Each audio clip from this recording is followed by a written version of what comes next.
2nd, 2026. It's 9 o'clock in the morning, and Commissioners Court is now in session.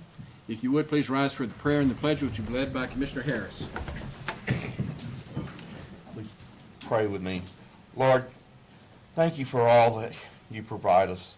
Let us make decisions based upon your wisdom. Please guide us, Lord. We place this meeting in your hands. We place our hearts and minds in your hands so that you may direct us. Amen. Amen. I pledge allegiance to the flag of the United States of America and to the republic for which it stands, one nation, under God, indivisible, with liberty and justice for all. Honor the Texas flag. I pledge allegiance to thee, Texas, one state, under God, one and indivisible. Please be seated.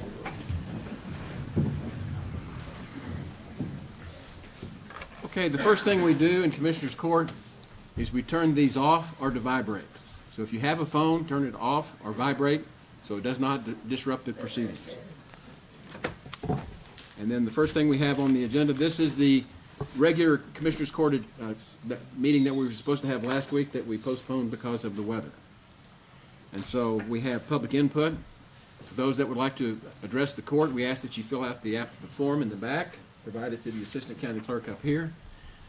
We ask that you go to the podium, identify yourself and the precinct that you live in, and limit your remarks to no more than 3 minutes. This is the opportunity for the court to hear the input from the public. This is not our opportunity to respond. So with that, is there anyone who would like to address the court? Okay. And is this, if this is a matter that is on the agenda? I thought, that's what I thought. I recognized you. If it's a matter that's on the agenda, we ask that you wait until that agenda item is called. That'll be more relevant that way. So, anyone else that would like to address the court? Okay, with that, then we will move on to Commissioners' comments. We'll start with Precinct 1. Yeah, Judge, it's been a crazy couple of weeks since our last meeting. Really? Yeah, a little bit. I want to thank our Sheriff's Department, our Dub with Emergency Coordinator, and our VFDs for doing an outstanding job. They were prepared for this storm. They prepared for it like it was going to be Winter Storm Uri. Had everything in place, had everything ready to go. They did have the warming stations. They met the needs of the public, and I think they did so very expeditiously and very well planned. And I think this county was in a great place because of it. So I just want to thank them for that at this time. And that's it. That's it. Okay. All right. Hopefully everybody knows, but the burn ban is still lifted for Precinct 2. Tomorrow night, we will hold the Aggregate Production Operators Advisory Council meeting. It's at 6 p.m. in the Union Church, and the main discussion topic will be on mine reclamation best practices. And it takes an interesting twist as a result of the study that we did with the flood, and those existing aggregate mines plus one abandoned mine took in 3 billion gallons of water, which definitely helps people downstream. So that comes into play when we talk about how we would want our mines to be reclaimed.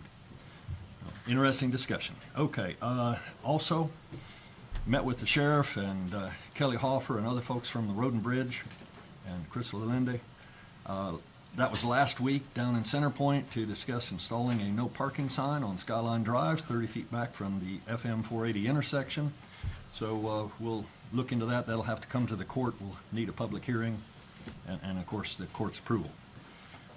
We also will have a meeting with TxDOT in Center Point on the 10th to discuss other road safety concerns and the possibility of installing a crosswalk and better lighting, etc.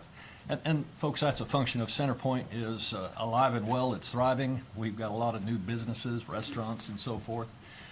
But the problem is lack of parking, and it gets real congested. So we need to try to do something to make it a little bit safer for people that are trying to give business to the folks that are there operating in Center Point. So that'll be an important meeting to see what TxDOT can do to help us. And the last thing I'll mention is Woodman Life is the company that is donating playground equipment to Flat Rock Park to replace what was lost in the flood. And the good news is that equipment has arrived. So it's now up to our maintenance group to get it installed, and the plan is to have a ribbon cutting ceremony on March 16th. And I'm sure it will be ready to go long before then. But moving ahead, that's all I got. Very good. 3. Burn ban does remain lifted in precinct 3 as well. Thank you all for those that are cooperating with all that. Freeze effects, kind of a little bit of a roll-up for our precinct, just so you're tracking. For those that have a lot of cattle, it's kind of hard. One neighbor lost 6 kids, young goats. We lost a horse. No, that scared me for a I'm minute glad you there. clarified. Sorry, all of us take a deep goats, breath that's on why I that? say goats. But yeah, we lost one of our old horses, unfortunately, too. But it was mostly just because mud, right? And so when the freeze thaws, the mud comes, and it gets a little rough on animals, and they seem to be pinned up, which is hard. But we also fought a fire out in Comfort, part of the Center Point VFD, and it was about electrical. So it's something to think about. The reason I want to bring this up for all of us is be mindful about your space heaters, your extra plug-ins, which are not directly into the wall, right? That are daisy chaining cords or putting up other space heaters. I know what you're trying to keep things warm in garages, but when there's additional flammables that are around, take another hard look at that, and as well as your pipes that are frozen. Because when you're having to pour water from your creek into your toilet because your pipes freeze, are probably not alone in that, right? But take another hard look about what you had and what froze and what you could do to prepare for the future, because it'll keep coming, it'll keep getting cold. And just whatever you can do to lessen the impact is good. March 20th, 1 p.m. March 20th, 1 p.m. ribbon cutting for the new animal shelter. I'll cover it again in our liaison comments, but we're pretty excited as we plan to move out for that. And we're going to talk about that in a little bit with Jonathan Letts. Big day for our big investment in Kerr County. And then there is some news about Hill Country Energy, SRPC, and Comfort, but I'm going to let you cover that because I think That's on the you agenda, want so we'll come to. It's on the agenda. I'll cover I it. thought so. I'm going to let that sit. And I'm going to enjoy that. A little foreshadowing for everybody. Thank you. That's it. All right. I don't have a whole lot. I'm going to parrot what Commissioner Jones said about our sheriff's department preparing and being ready for the winter storm and what have you, as well as our maintenance department. Did an excellent job preparing ahead of time, and that's key. So that's all I got. Okay, very well. Then we'll move on to the consideration agenda. We have a timed item at 9 o'clock, which is item 1.1. Consider, discuss, and take appropriate action on a request from the Gary Sinise Foundation to use Flat Rock Park on April the 18th, 2026, all day for a benefit concert set up on April 17th. Mr. McHorse? And Mr. McHorse, I want to apologize about our rule here for no hats in the courtroom. But for those of you with military service, know that no covers are permitted inside unless you're under arm. So with that, we honor the tradition. Thanks, Thank sir. As stated, I'm George McHorse. I'm the adjutant at Kerrville Memorial Post 208. We support 100% the Gary Sinise Foundation request. He's done a lot for the veterans in this area. He's done a lot for first responders, and he's wanting to continue. As he stated in that quick brief, he's wanting to use the Flat Rock Park to host a concert. He's wanting to have, if we get approved for it, on the 17th of April, they're going to come in and set up their bandstand. They do all the work. On the 18th, they will do approximately 3-hour concert. We'll be supporting them on areas where they need to change clothes for concert regalia or whatever. They'll be using the post for that. And then on the following day, that evening and the following day, they will have people come in to take that equipment and leave, and they say they'll leave the park as they found it. And we will support them on that and be behind them. Sinise Foundation has done a lot, like I say, over the years. They've supported our post during the flood. they knew we had concerns, need equipment, we'd have Lowe's or Home Depot call us and say, we've got some equipment here, somebody want to come pick it up? And we would hold them in our Connex so people could sign it out and use it in a recovery type situation. So they donated quite liberally to us to help us out in that endeavor. Also, the foundation for the last 7 years or so has supported the Veterans Administration Medical Center. They know the veterans there get the meals from staff and such, but they have been giving them grants totaling over the last 7 years about $36,000. And what it is each month, they do one luncheon, they provide the meal, or they pay for the cost of the meal coming in. They give the veterans there a better taste of home, or whatever, in their endeavors to try to get them something other than institutional food. Of course, the dietitians aren't always happy with that, but the veterans enjoy it. So what we're doing, again, the Lieutenant Dan Band will be there, and he'll be doing some presentation there. If we get your approval, we need to know the size of the crowd that can be permitted on that.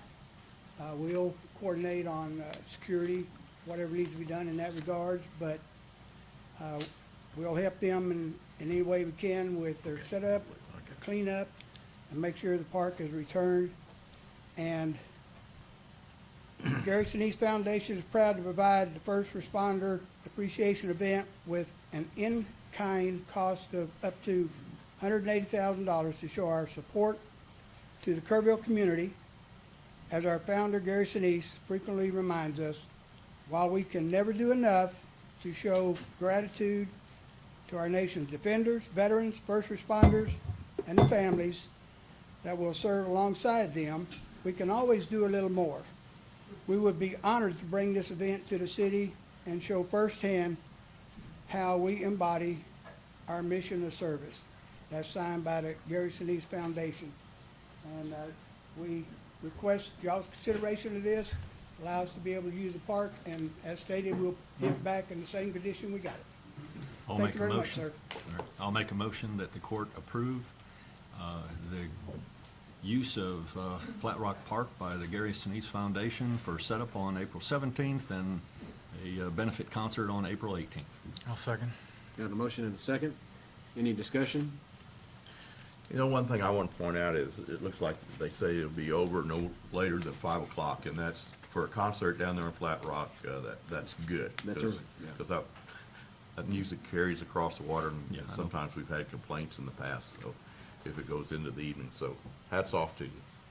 Just for context, having met the guy a few times, he usually comes to these things in person. I don't know that he's gonna do that for this one. Can't speak for him, but he is a wonderful American who lives by the example of like getting people together, providing homes for people that have been killed, they don't have that, or homes that are modified for people that need it, that have disabilities, and also a lot of equipment. It's amazing. You see what he can do, and I'm so glad that our community can share with this. So, thank you. The only thing I would add is there was no mention of the Lieutenant Dan Band. No, he mentioned No, it, he man. He did. Yeah, okay. He did mention it. He would be here with his Lieutenant Dan Band. Well, that's important. That is very important. I want to reiterate the Lieutenant Dan Band. Okay. Any other discussion? Okay. Those in favor, raise your hand. Unanimous. Thank you very much. Next timed item is item 1.2. Consider, discuss, and take appropriate action to request from Kerrville Masonic Lodge number 697 to use the courthouse grounds on May the 2nd, 2026, from 7 a.m. to 4 p.m. for their annual car show. And tell me again how you say your last name? Steele. Oh, well, I had some. Yeah. You have Rodney Go ahead. Racimus on there. Unfortunately, he can't be with us this morning. So. Okay, good. He sent Welcome. me instead. Yes. Sorry about that.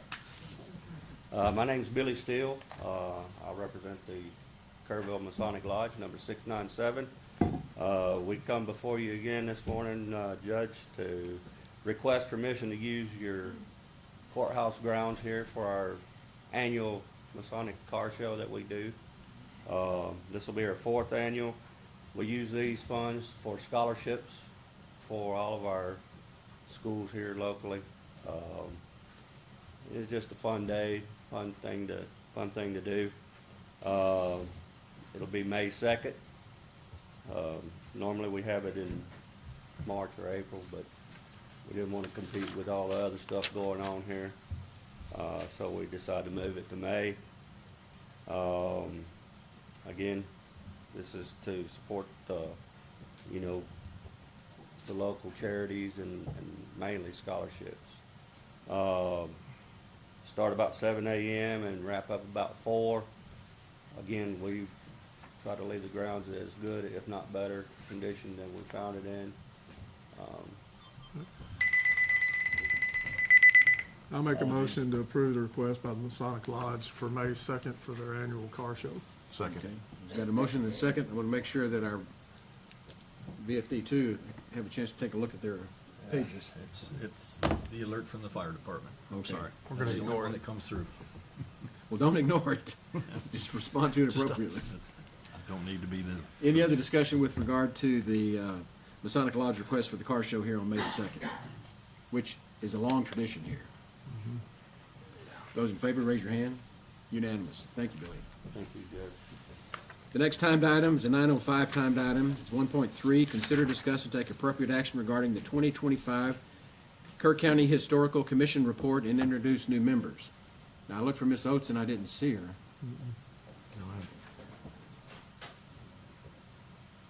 No, sir. Okay, when she comes, we'll stop and take her at that time. So with that, the item, that timed item at 9:10 is passed, and you look down there at your agenda, you'll see that that was last week. That's what we postponed this over from last week, so it became moot. Now we move on to the regular agenda, item 1.5. Consider, discuss, and take appropriate action regarding various issues with record service in Kerr County. Jacob, is it Shively? Okay.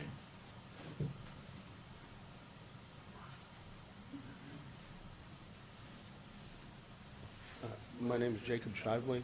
I owned a tow truck company here for approximately 20 years. And my issue is I got a vehicle that was mine that was impounded, and I got a notice from one of the record services. And I thought we were all on the same page on our rotations, because our rotations should be based on the same price. You shouldn't just get one record service with one price, and then another record service can charge another price. Currently, the rotation charges are not a set amount. I thought they were when I left my record service. They range anywhere from $195 for the rotation call to $500, depending on the company you get during a rotation call. So that's one of my issues. My vehicle got impounded, one of my vehicles got impounded, and to tow it 13 miles was $1,300. And that's just the towing. So, the other thing that I have is on that bill was you charge mileage, okay? So, in the record business, you charge either like $2 or $3 a mile en route, and then $4 or $5 a mile back loaded, right? Well, normally you don't charge a fuel surcharge. And if you do charge a fuel surcharge, you cannot charge more than 100% of the actual fuel used. In this call that went out for towing my vehicle 13 miles, there was a $330 fuel surcharge from this tow company. I just think that you either need to be charged mileage or a fuel surcharge. And it's hard to charge a fuel surcharge. That's why I never charged a fuel surcharge, because you would actually have to fill your truck up before you left, and then after the call, fill it back up to know the exact fuel used. And there's a calculation that like truckers use for a fuel surcharge. I'm just going over some of my talking points. I'm kind of nervous about doing this.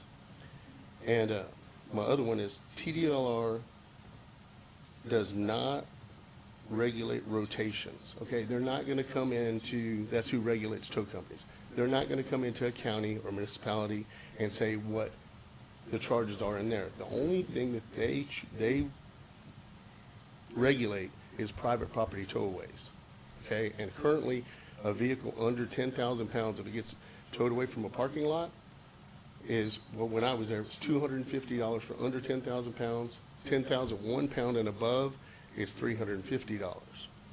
So they're not gonna come in and regulate the county or municipalities or PD's rates. They're just not gonna do that. So that has to be set up by the county, sheriff department, PD. It used to be set up before, when I started rotations in 2005, it was, DPS regulated us, okay? It was taken over by TDR in 2008. So that's one of my other deals is that. And then none of the tow truck companies here are holding public auctions. They're required to hold public auctions to be transparent on the vehicles that are sold at these public auctions. So one of my things is that they can be auctioned off at 52 days, okay? And they can only be auctioned off at the amount of the tow bill and storage at that time. So if someone's vehicle gets impounded, and let's say that they're not holding public auction, so we can't see how much they're auctioned off for. So say the vehicle's a $20,000 vehicle and it gets auctioned off for $20,000, but they can only keep the amount of the storage and tow bill. The rest of the money has to be returned to the owner, but they're not holding public auctions, so we can't see that. So they're setting the cars out front for sale, they're setting all that, you know, and they're not. But what we need to do is somehow, I don't know, that's why I'm coming here with the county commissioners, because they need to, each impound lot is in a different county commissioner's precinct. But one of the things that they can do there too is they're exempt from the appraised value of a vehicle. Some of these record services could, I'm not saying they are, could be taking that vehicle, auctioning it off for $10,000, right? Really good deal on a $20,000 vehicle, right? But they're exempt from the appraised value.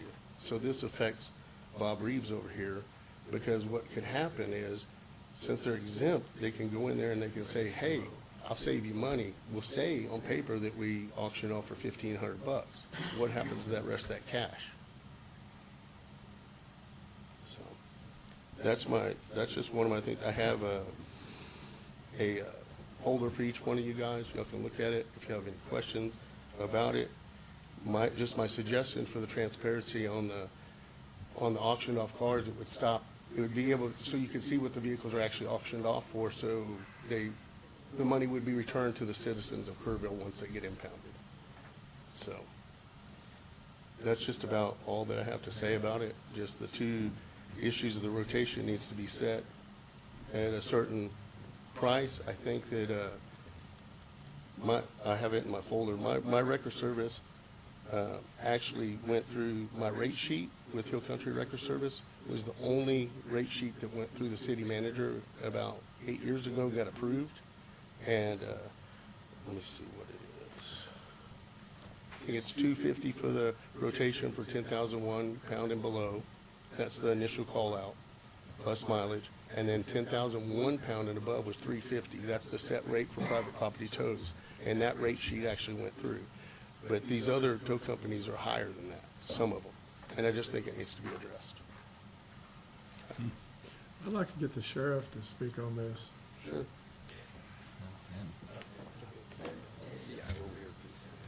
Okay, Mr. Shai, first of all, we do not have anything that controls the prices. It has not been like that under my administration for the last 6 years.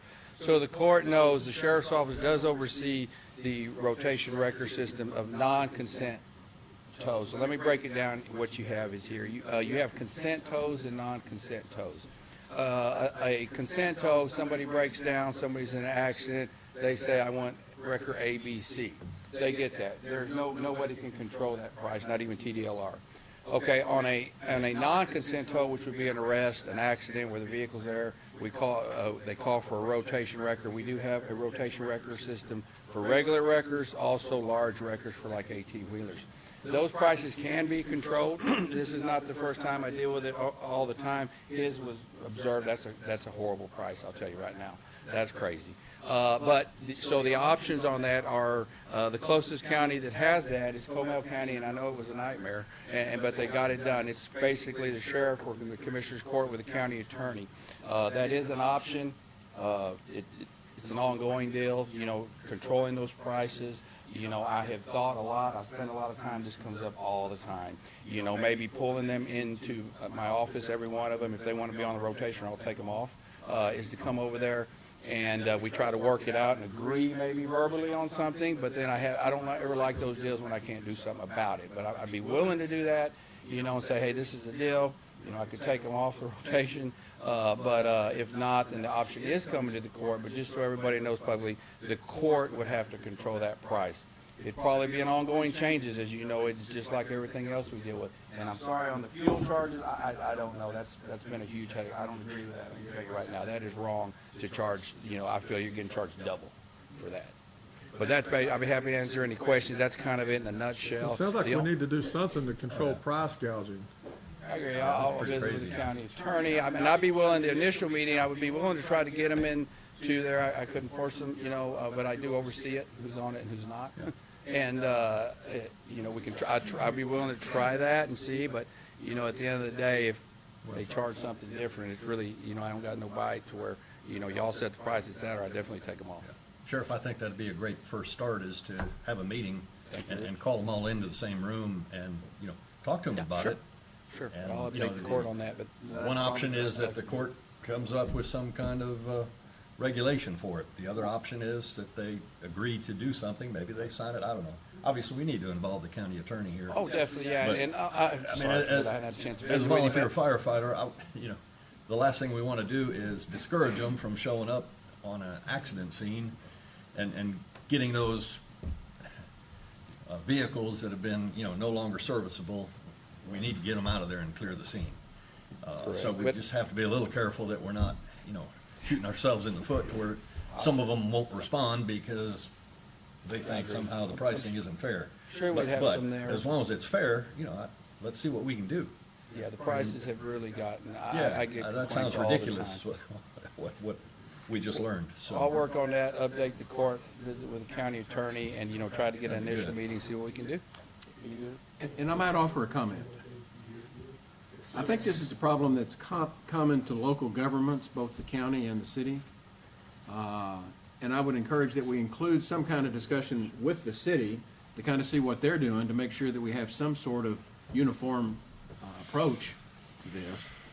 And what I don't understand is, do we need to have a meeting with the providers of the service first, or do we need to talk among ourselves first as to what we would like to put together before we call them in? I don't know.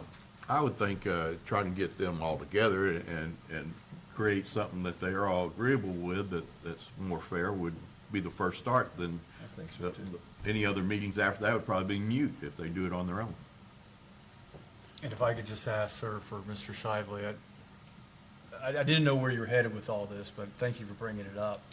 For your individual circumstance with the civil action, have you approached the Justice of the Peace yet? Yes, sir, I have. Have you filed with them? Yes, sir, I have. Okay, good. Yes, and that's been taken care of. Just so, the sheriff, what he was saying, we sat down when DPS ran us, and this is the last time that all the record services got brought in, was around 2005, and we agreed on a price. Okay? So DPS actually, when they regulate us, not TDLR, brought us all in over there. The sergeant brought us in, and we agreed on our prices. And at that time, we were running calls at $75 for rotations, and then we agreed at a price of $150.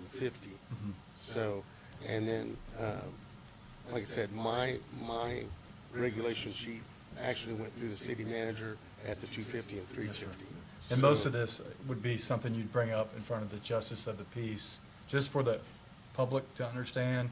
There is recourse available at a certain dollar threshold and below, and that's kind of like what you would present your case. They would present their case, and the Justice of the Peace hopefully makes a fair finding for you.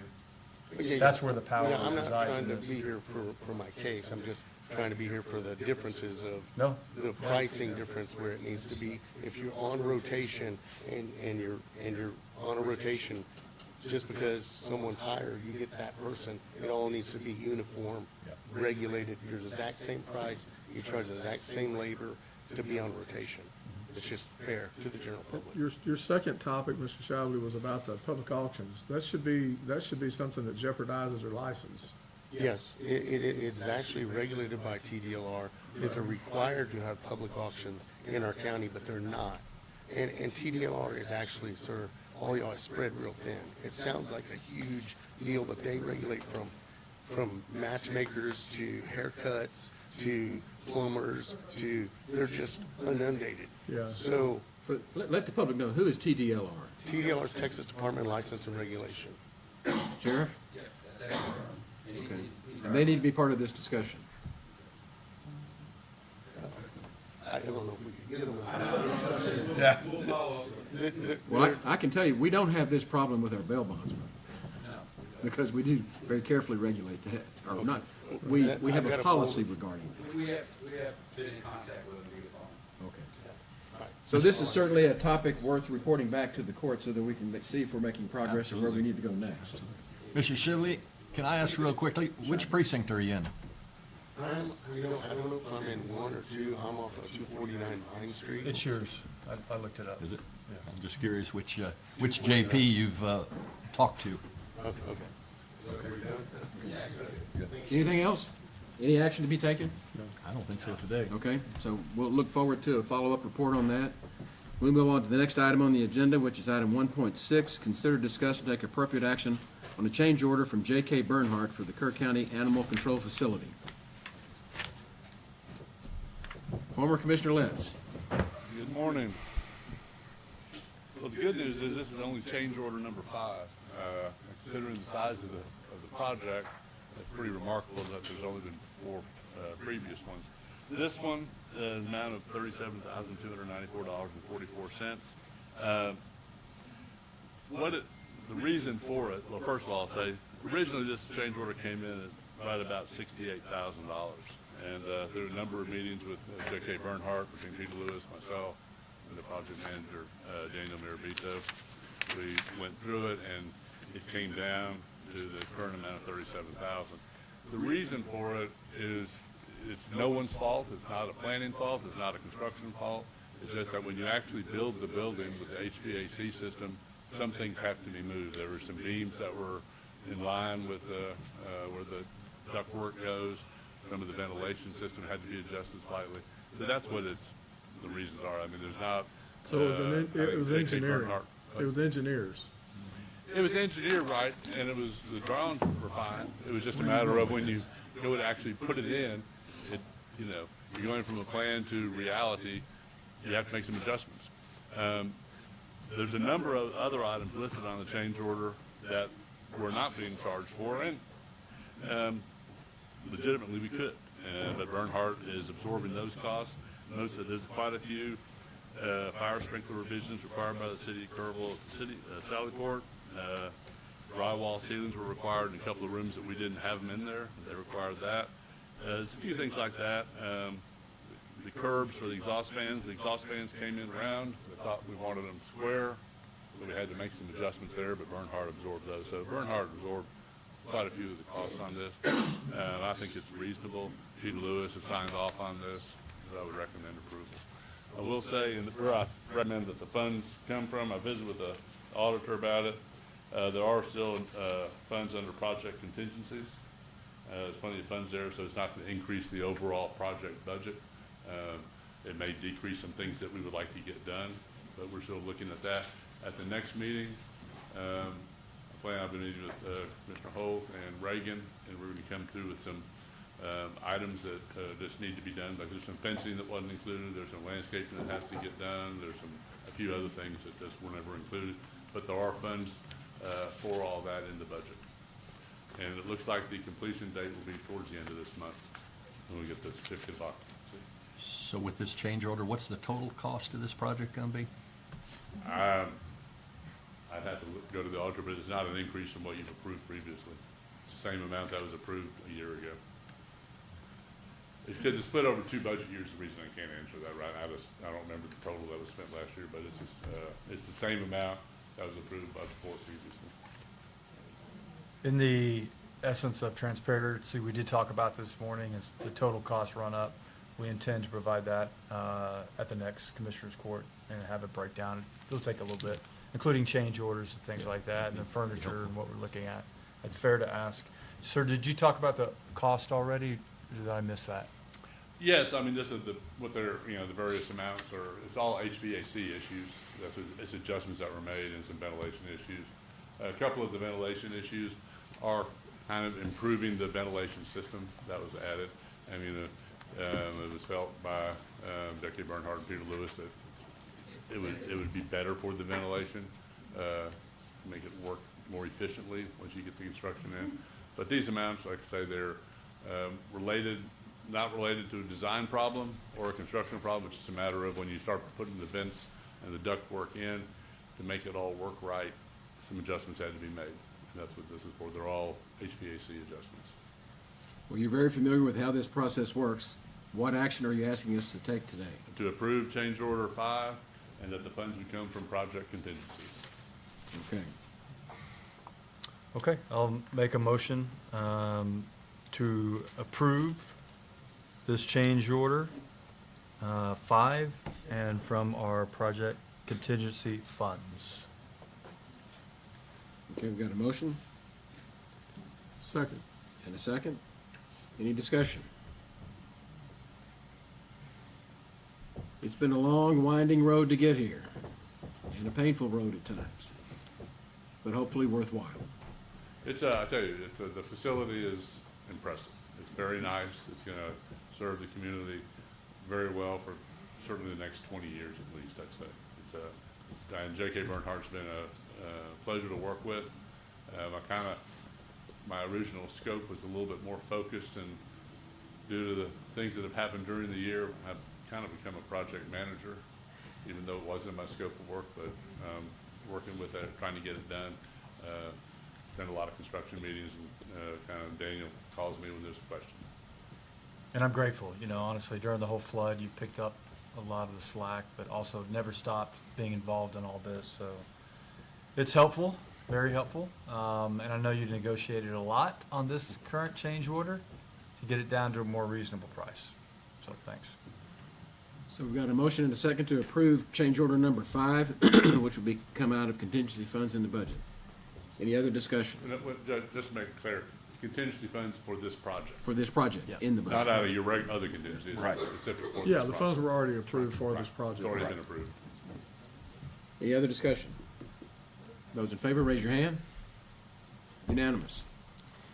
And just to remind the public, the opening will be March the 20th at 1 p.m., the Animal Services Facility. We look forward to seeing everyone there. Moving on to item number 1.7, which is to consider, discuss, take appropriate action regarding the FY 24-25 audited financial statements for the operating segment of the Hill Country Youth Events Center managed by Global Spectrum LP. And Jake, we've got you up here for a few, so I gotta run, don't stay there. So, This is good 1.7. morning, and thank you for taking the time today. Before you, we have submitted the finalized audit from last fiscal year. This is the auditor's opinion you'll see before you, and so just seeing if in review you have any questions of their responses.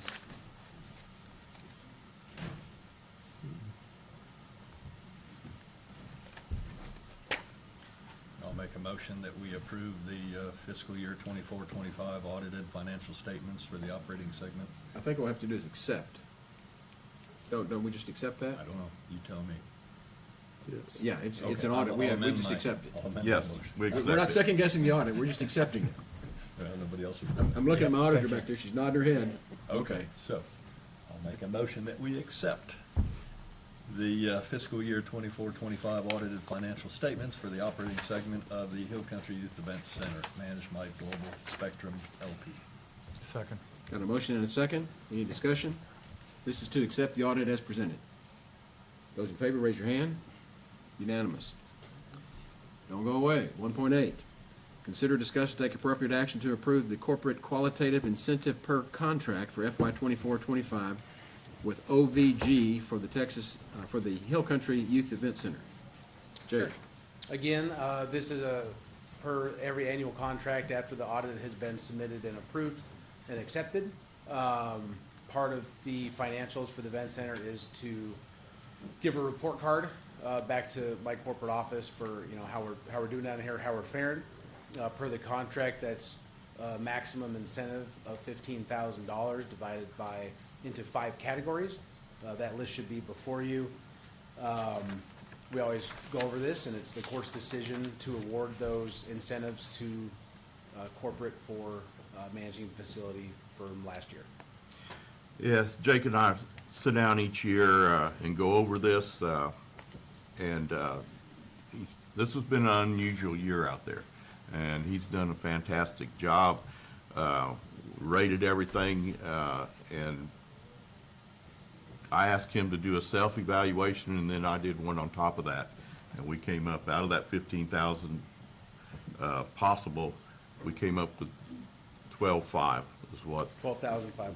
is my recommendation. So I move that we approve 12,005, which is already budgeted. Correct. Second. And that's a motion and a second as presented. Yes. Any discussion? Yeah, you've done a heck of a job.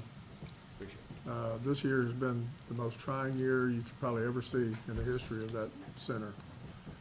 The way you've tried to shuffle around events and still try to hang on to our customer base in the midst of all of this has been just remarkable.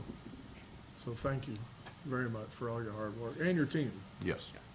They went through a very trying time. You guys were up there as many hours as we were during all this, and probably did not have to be.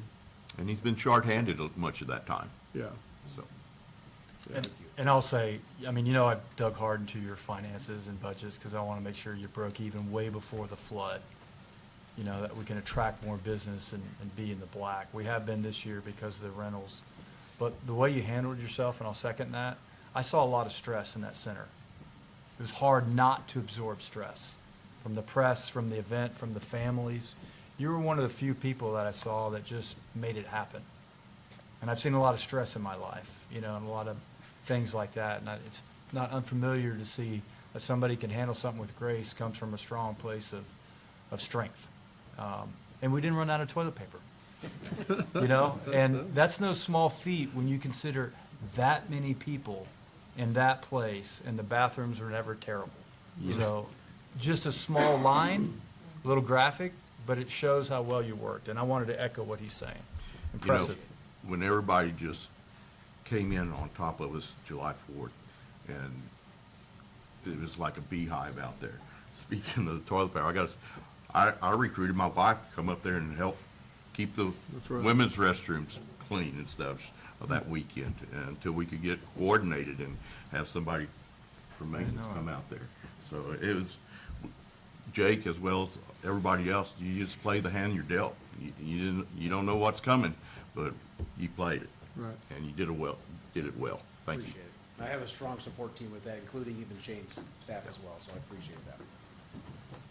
I'll echo those comments, Jake. Thank you very much. I guess it's not really the agenda item, but I understand that Tatum is moving out, so maybe you can just inform the public, because you're about to get back to normal, right?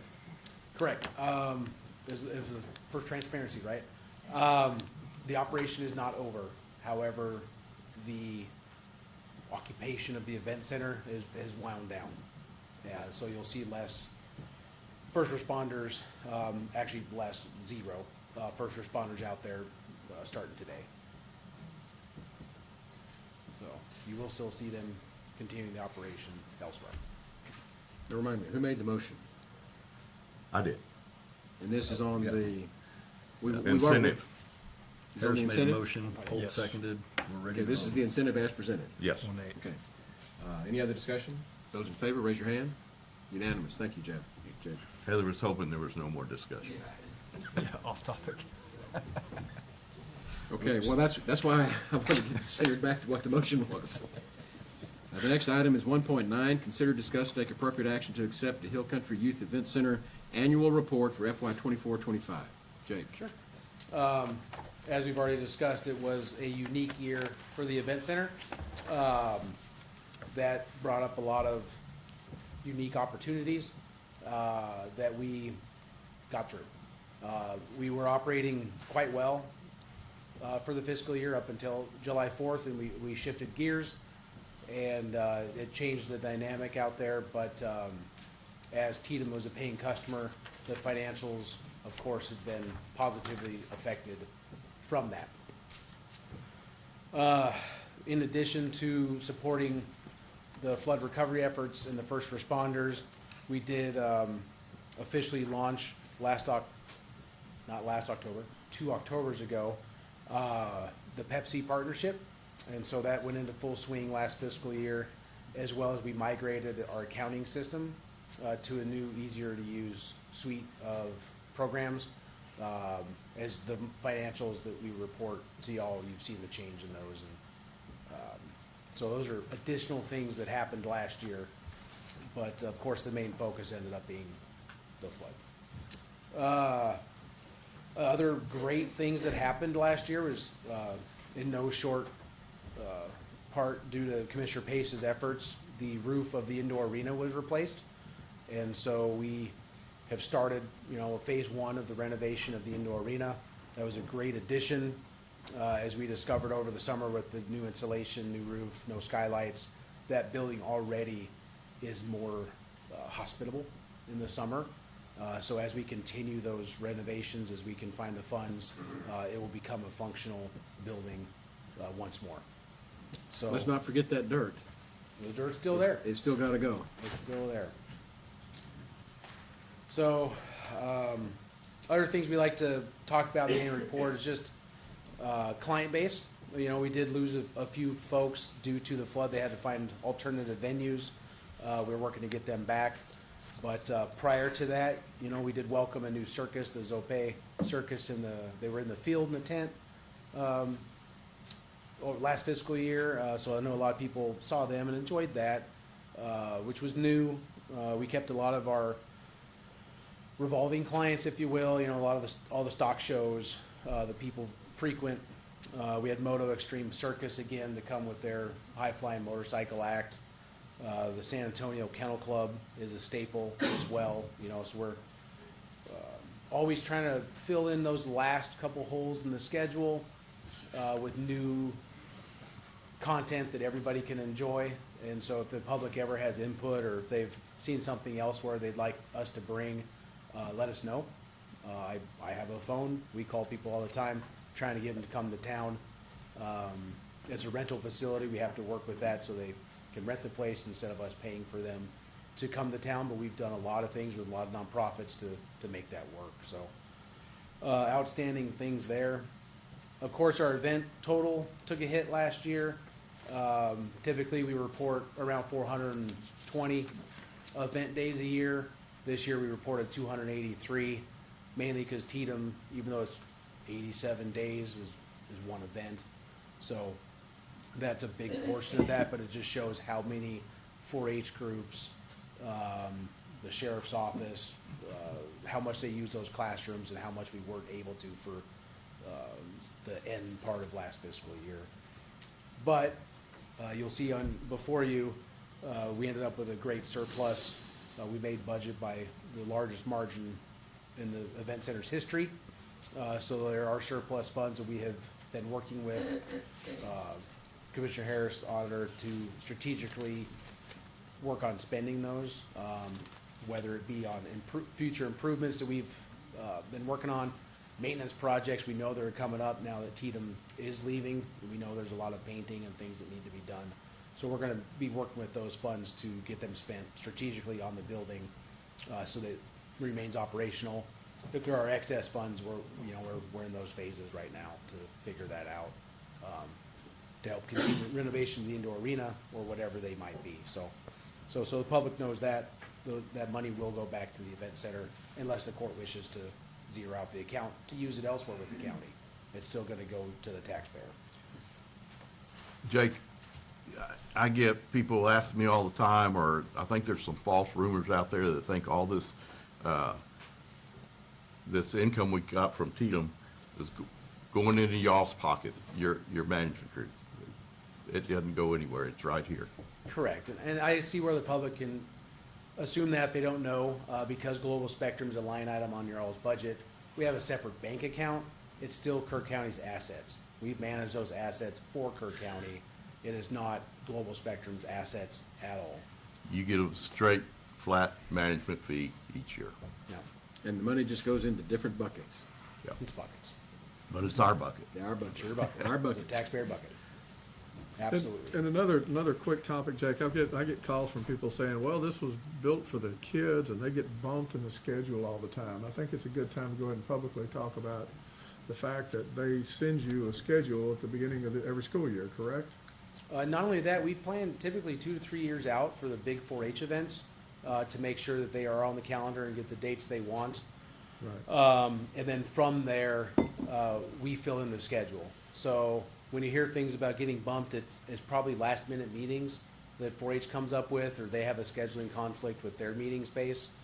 And we have something else going on. So, I've seen your calendar. They have regular weekly meetings, correct? correct, yes. And the other groups, we have them on the calendar. They are there. We do not bump them for those reasons. We might strategically work with an event to move it from a Friday to a Thursday to better accommodate weekend events, but they're given first right of refusal on all things. Okay. And speaking of that, thank you for the tour a few months ago on the outdoor arena and the concern with the 4-H Equine Club, which I heard them out. And for the future, a different type of soil, which we talked about, laying down every time you get a chance, maybe with additional budget, a more loam-based, clay-based soil to make it more inviting. And thanks for having them get all the rocks out of the arena. That was nice they did that. Yeah, Thanks. yeah, appreciate it. Commissioner Holt, just so you're aware, the judge has already referred to the dirt in the ag barn. The idea, if we ever get around to the improvements, if we ever have funding to finish that, the idea was to take all that dirt and put it on the outdoor arena, Yeah. because it's far more suitable for equestrian events, and Mother Nature will take care of anything that's in the soil in terms of bacteria or whatever. Sun So take that care was of the that. idea. Yeah, they're pretty convinced that the indoor Saves us a soil bunch of can money. be We don't have broken to up. buy course. soil. Brought out. Exactly. So, we're waiting for it. Thanks for the good lead in. Yeah, that's good. All right. It's all working in progress, right? So, further on, I'm data-driven type guy. I want to know what my customers are doing and how to better service them. So later on in the packet, you will see some Placer AI data. That's the cell phone data that we have access to, and it shows a great map of where people come and go. Depends on how you think about personal privacy and all those things, but, we can tell you that 12.8% of the people that came to the event center came directly from a hotel last fiscal year. I bring that up because I know we're still working on hot tax, and I think that's a great talking point to show that we do put heads in beds at the event center. The county, the taxpayers should get some of those benefits. After the 12.8% people that come directly from a hotel, 11.2 go to a hotel after the event. So it's either a 2-day stay, or they're coming to an event and they stay overnight. So those overnight stays do happen. So that is a big part of it. 30% of the folks that come to the event center come from home, and then 30% return to home. That means we're drawing from other places as well, instead of just the locals. And so that's a very important data point that I like to point out as you look through that annual report as well. So, and you will see that in July, we did have we had about 32,000 people visit the event center, which is of course, our new record. And Jake, since you brought up the hotel occupancy tax, It's not on the agenda. Part of the annual report. I'm sorry to have to jump in there. I appreciate the information. I appreciate the so I interest, can't- but we just need to approve the annual report at item 1.9. I'll make a motion, we accept the annual report from All right. fiscal year Fair 24 to 25. Second. Got a motion and a second to approve the annual report as presented. Those in favor, raise your hand. Unanimous. Are you through, Jake? No, One more. but wait, there's more. Okay. Item 1.10, consider, discuss, and take appropriate action to request permission for the Texas Elite Showcase to use Flat Rock Park for trailer parking for their event February 11, 2026 to February 15, 2026. The request is to use the open space in the middle of the main park, not the dog park area. Jake? Thanks. Again, we have a large swine show coming up here in a couple weeks.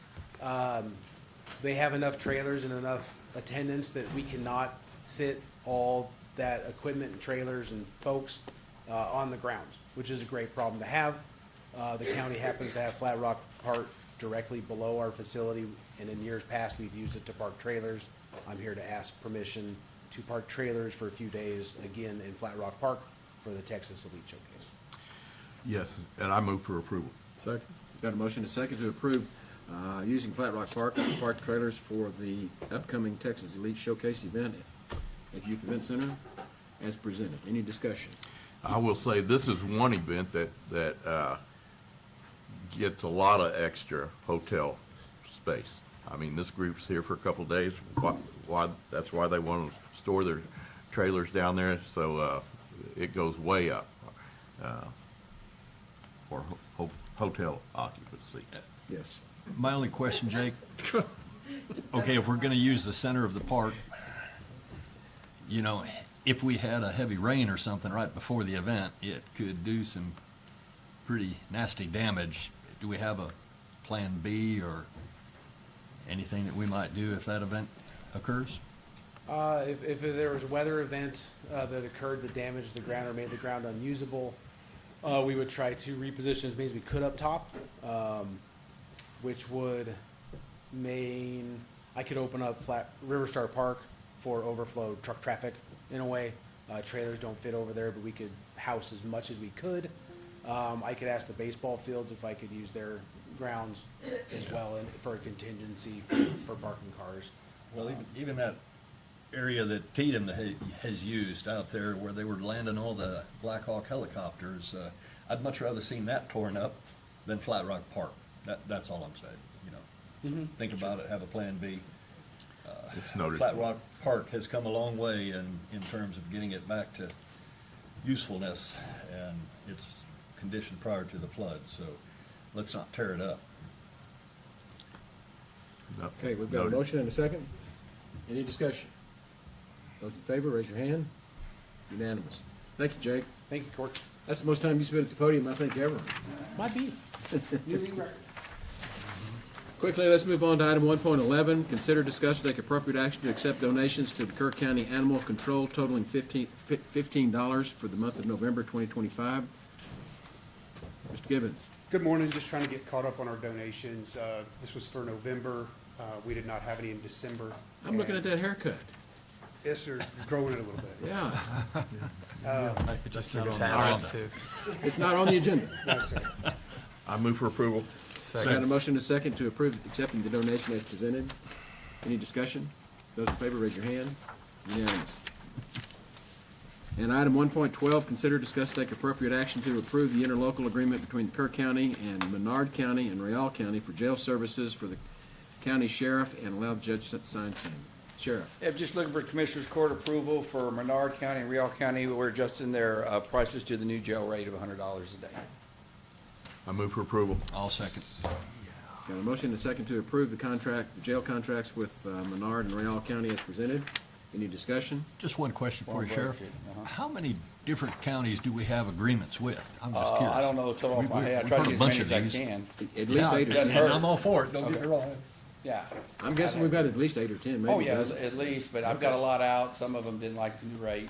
And, you know, we got some, picked up some, but with Bear County, we're good, just with them. Yes, sir. We're staying full, so that's okay. Yeah, absolutely. Good job. As Thank you. full as he wants. Yeah. We sign that bill every month. Yeah, Judge knows what it is. Good. Thank you. Those in favor, raise your hand. Unanimous. Let's take a 10-minute break and be back here at 10 minutes after 10.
Back to order.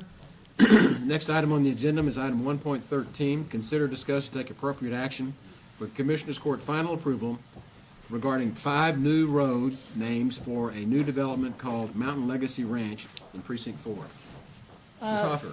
The Kerr 911 office sent over 5 new road naming applications for the new development called Mountain Home Legacy Ranch in Precinct 4. This new development is off of Highway 83 in the mid-far western part of Kerr County. The road names are as follows: Hoffman Road Northwest, Doe Run Drive Northwest, Lockhart Street Northwest, Helene Lane Northwest, and Chesterfield Drive Northwest. These 5 roads are to be private roads, and Kerr County will not be maintaining any of the 5 roads. The county engineer has written an approval letter certifying that the applicant has satisfied any and all rules, regulations, and requirements overseen by the Kerr County Engineering Department related to said application, i.e. flood damage prevention, court order, driveway permitting, and the Kerr County subdivision regulations. At this time, I ask the Commissioners Court for their final approval to accept the 5 new roads names listed in the new development named Mountain Legacy Ranch Road in Precinct 4. I move for approval. Second. Got a motion and a second to approve the 5 names. So Kelly, this is the results of that new legislation a year ago Yes, sir. for the 10 acres, where Yes, they no sir. longer have to come before this court for Yes. the plating process. Yep. And the roads need to be named as people, like if, I think some people have tried to bring manufactured homes into there, and the company for the manufactured homes have to have an address in order to deliver it, or they will not bring the home Right. out there. So, that's kind of the reason right now for the push on getting these roads named. Well, I couldn't help but notice Chesterfield. No Lucky Strikes? I didn't even think of that. You're aging Th- yourself. th- Those are the old brands, the old I do brands. remember Yeah. those. I Very had old. great uncles that smoked Chesterfield. And probably died from it. So can I ask this question, Kelly? Have you been out there and looked at these roads?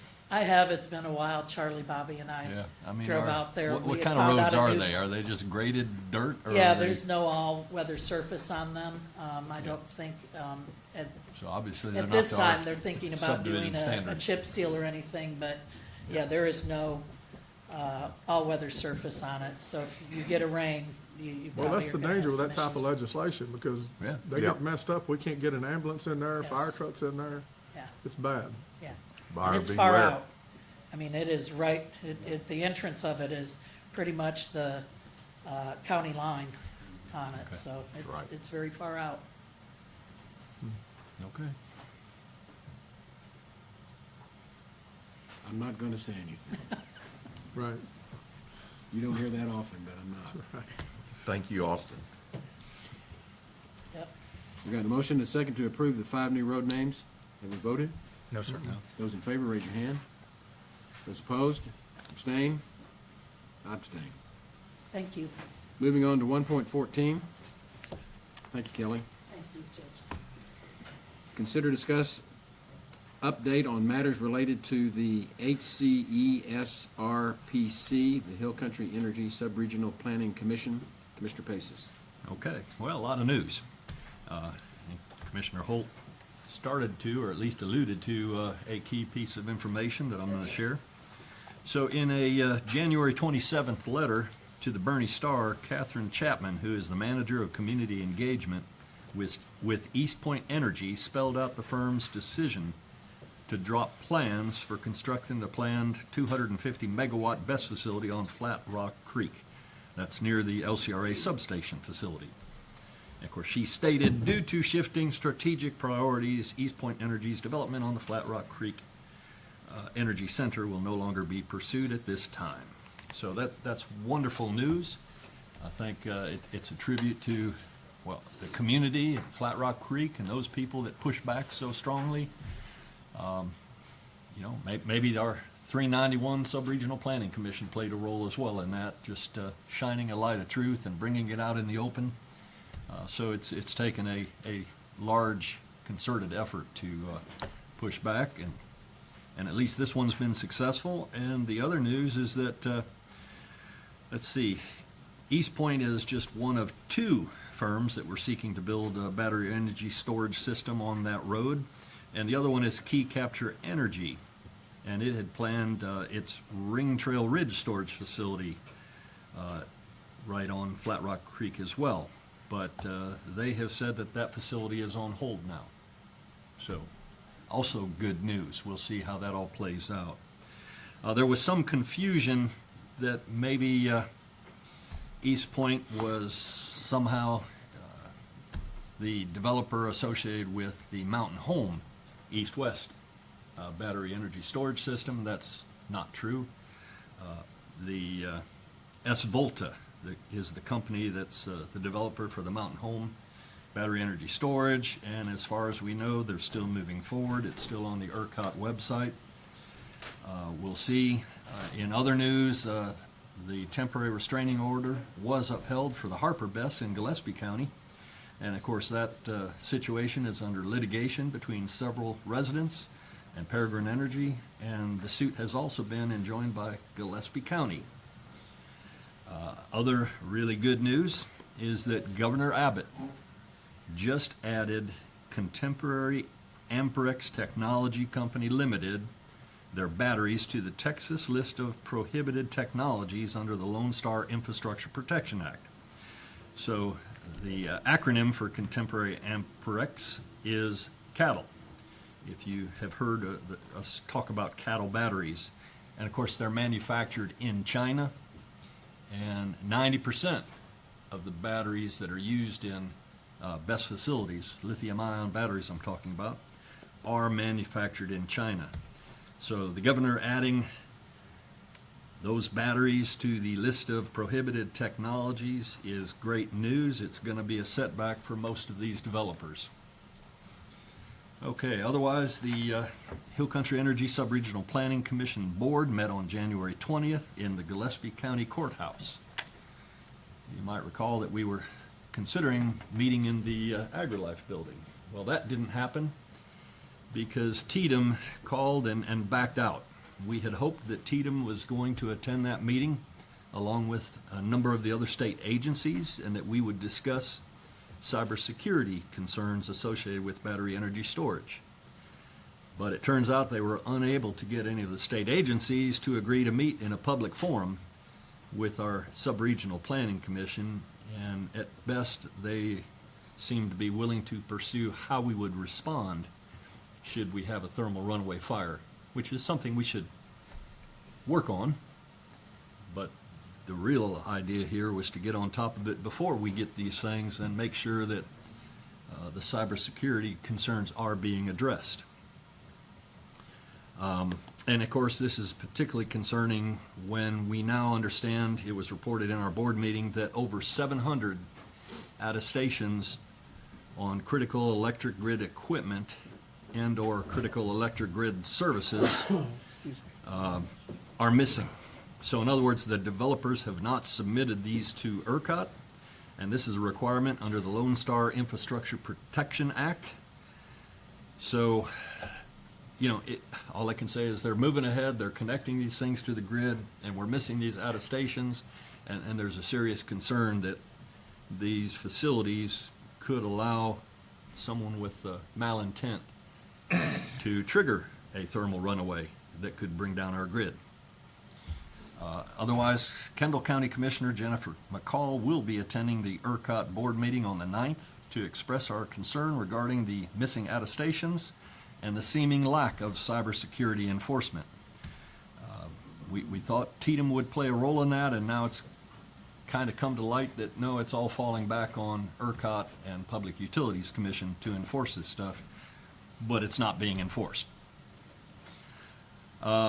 During our meeting, Representative Wes Verdell attended, and he spoke about his proposed House Bill 4817, which would establish new reliability requirements for electric generation facilities in the ERCOT power region.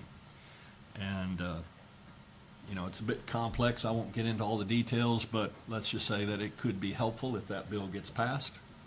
It didn't make it through the last legislative session, so let's hope it does a little bit better this time. And also Representative Verdell raised concerns about the 765 kilovolt transmission lines that are coming through the hill country somewhere. We're not real clear on the final route yet. But these are, of course, so they say, to support unprecedented load growth in the Permian Basin region, to meet current needs for reliable power and supporting continuing development and economic growth. So I guess it would be really nice if they would put some power generation facilities in the Permian Basin instead of trying to bring it from alternative sources through the hill country. But I think Representative Verdell will be at some point in time addressing the 3 different commissioners' courts and see if there's an appetite to expand the scope for the 391 Commission to include these high-power transmission lines. All right, the next meeting of the Hill Country Energy Subregional Planning Commission will be Thursday, March 5th at 1 o'clock in the Kerr County Courthouse. Not sure if it'll be here or most likely upstairs if there's one of the district courts available. And the last thing I'm going to report on is, again, the Office of the Attorney General. Sorry, what was the date? March the 5th. March 5th, Thursday, March 5th, 1 p.m. And there'll be other meetings. I'll give further updates about exactly where. The last thing that I'll talk about is the Attorney General is investigating the use of these cattle batteries in the Van Zant Best facilities. You know, they have a temporary restraining order that prohibits even bringing those batteries into Van Zant County. And I guess the governor just kind of helped them out with his prohibition of cattle batteries. And that's also something of major concern, that if we have an expert that can review the report that was submitted by East West Best, Fajardo Fire Protection and Associates, it sure looks like they're planning to use a lot of Chinese components in that facility. So we'll rely on our expert to tell us, and then hopefully this court can take appropriate action. And that's all I've got on this item. Let me give your commission something else to put on your radar. Sure. Have you heard of Pine Cove Strategies? I got word Thursday. Say it again? Pine Cove, C-O-V-E, Strategies.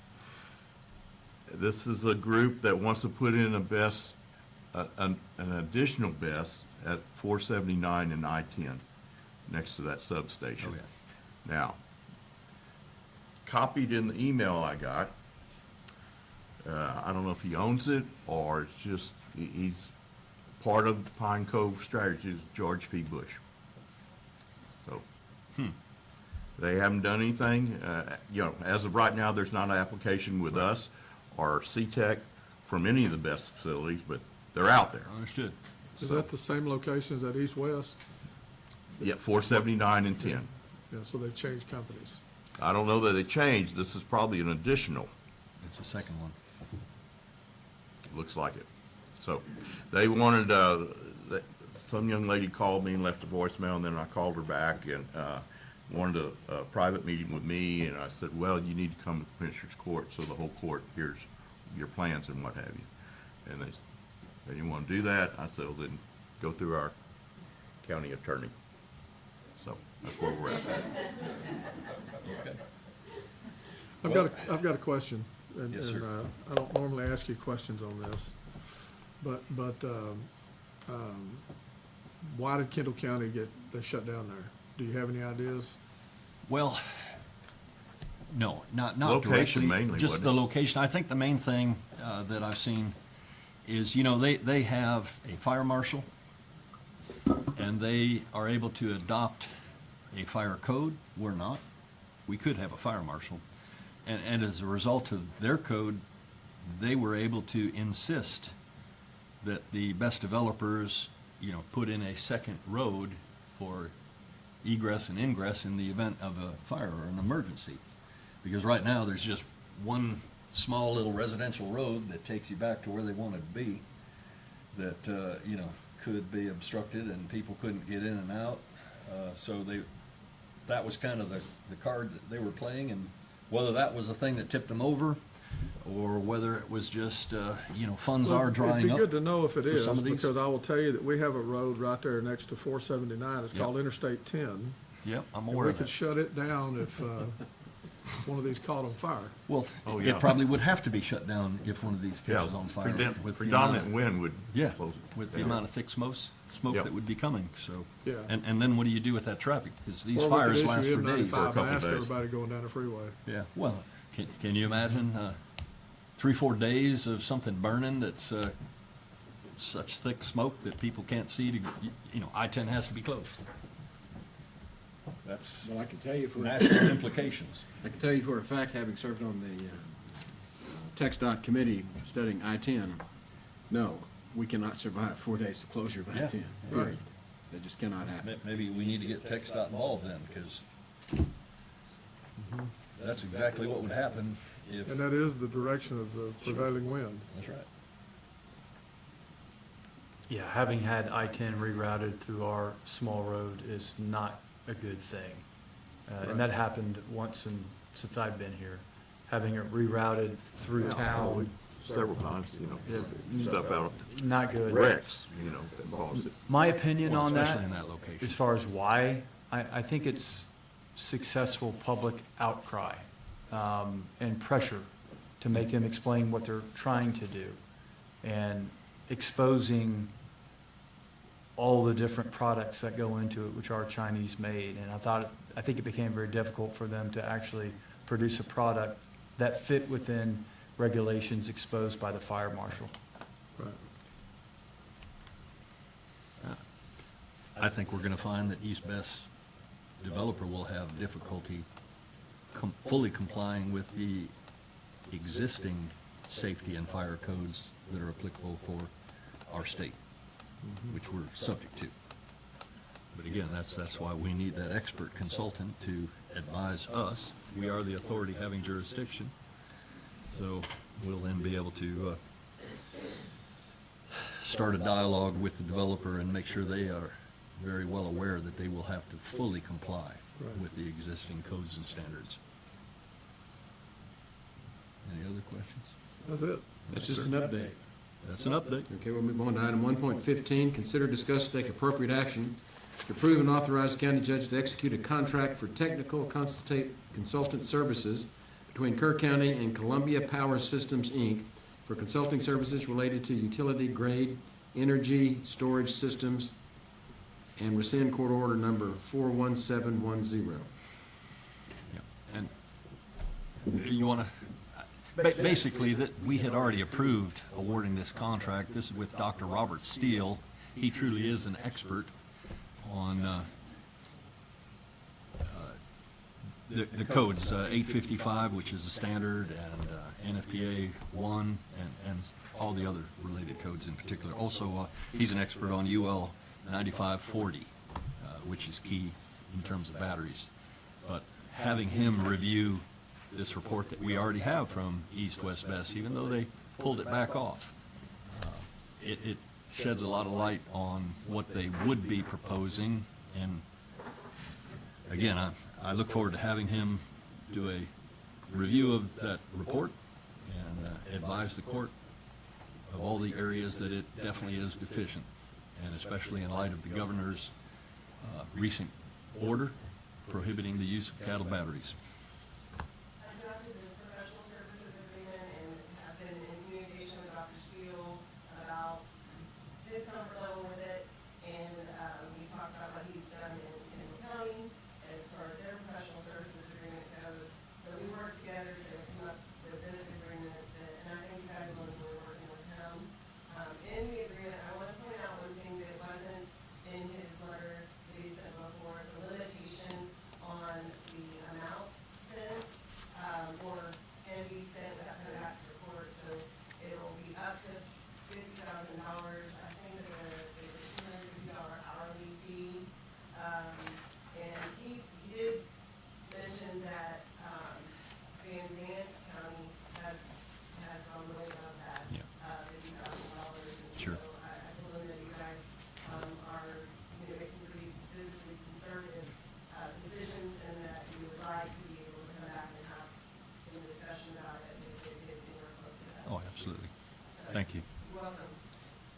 So basically, the earlier agreement that we saw just needed to be tweaked a little bit. Some revisions have been made, but it's still the same contract, a similar contract to achieve the same purpose, and the court will hire Dr. Robert Steele. And so I think that you'll need two motions, one to rescind the last Right. court order, and then another motion to approve this contract. Okay. So I will make a motion to rescind court order 41710. Second. Got a motion and a second to rescind court order number 41710. Any discussion? Those in favor, raise your hand. Rescinded unanimously. So, I mean, we've already called it, right? I can make a motion to approve this contract? Okay. So I'll make a motion to approve and authorize the county judge to execute a contract for technical consultant services between Kerr County, and Columbia Power Systems, Inc. for consulting services related to utility-grade energy storage systems. Second. Thank you. There's a motion and a second to approve the contract with, proposed contract with Technical Consultant Services, our Columbia Power Systems, Inc., as presented. Any discussion? Yeah, where's the $50,000 coming from? Yeah, that's more than a tweak. 2,500 to 50,000? I don't know where the 2,500 came from. I'm looking. Well, that's what, that was in the last motion. It was a lot. It was in- Yeah. You can put that amount in here, you just suggested an amount to limit it, and, I don't know where that comes from, I don't recall, that was in the last one? I don't Yeah, recall it. We it limited it was. to 2,500. That's what the estimate was. Yeah. So that's gonna limit him to about 10 hours of work for y'all, and I don't know that you even get through one plan review for that amount. Yeah.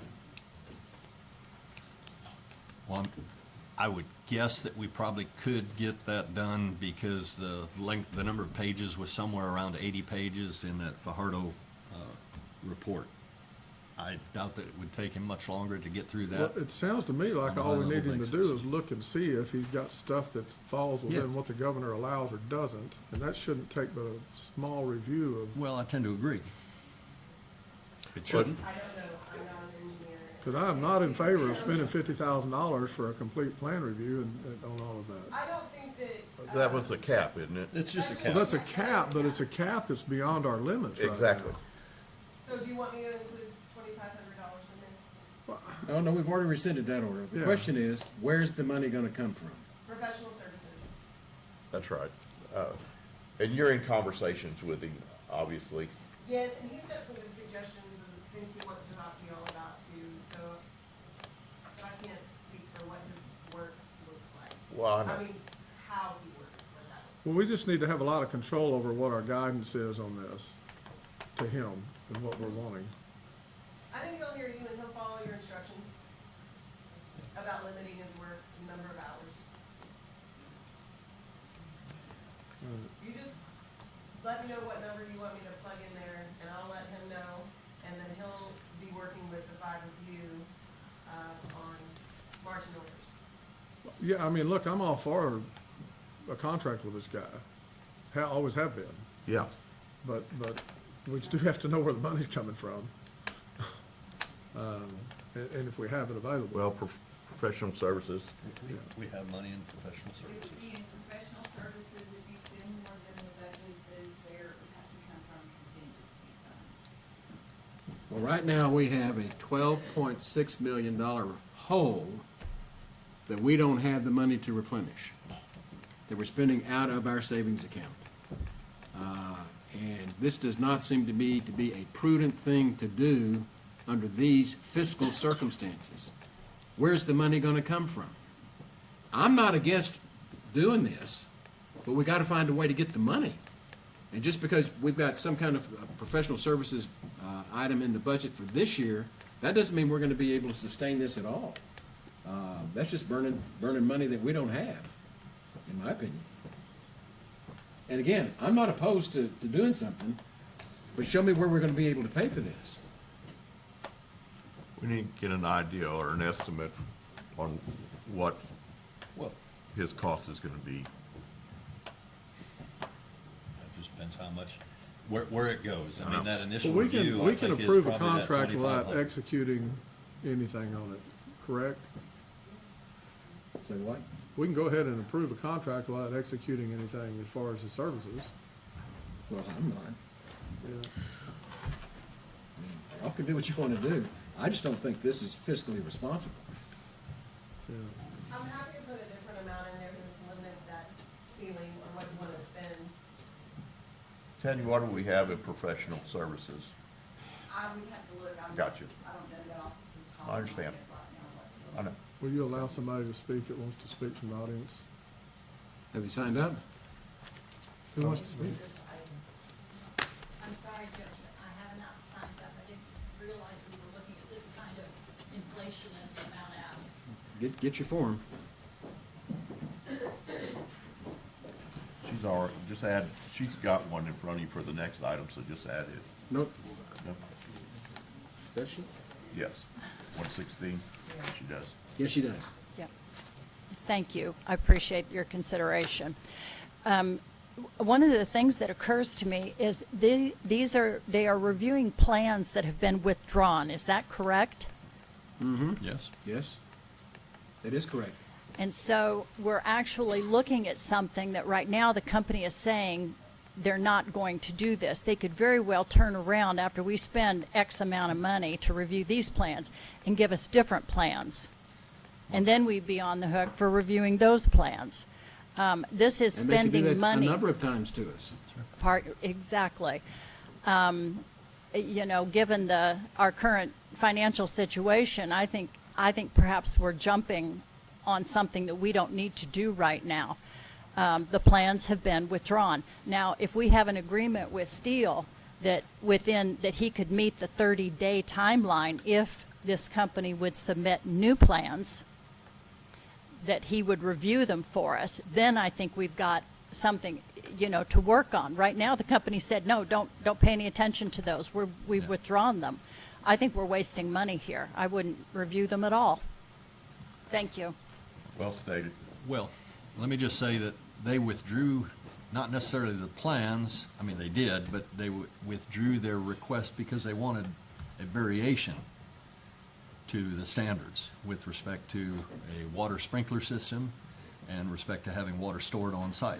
So, as far as we know, otherwise, the plan is still what they submitted. They would go forward with it. To me, it's very important that we take a quick review.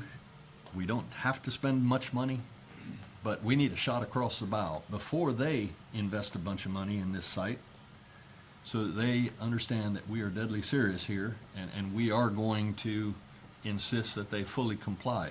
Because there are a lot of other things that they have not provided that would be required to be fully compliant.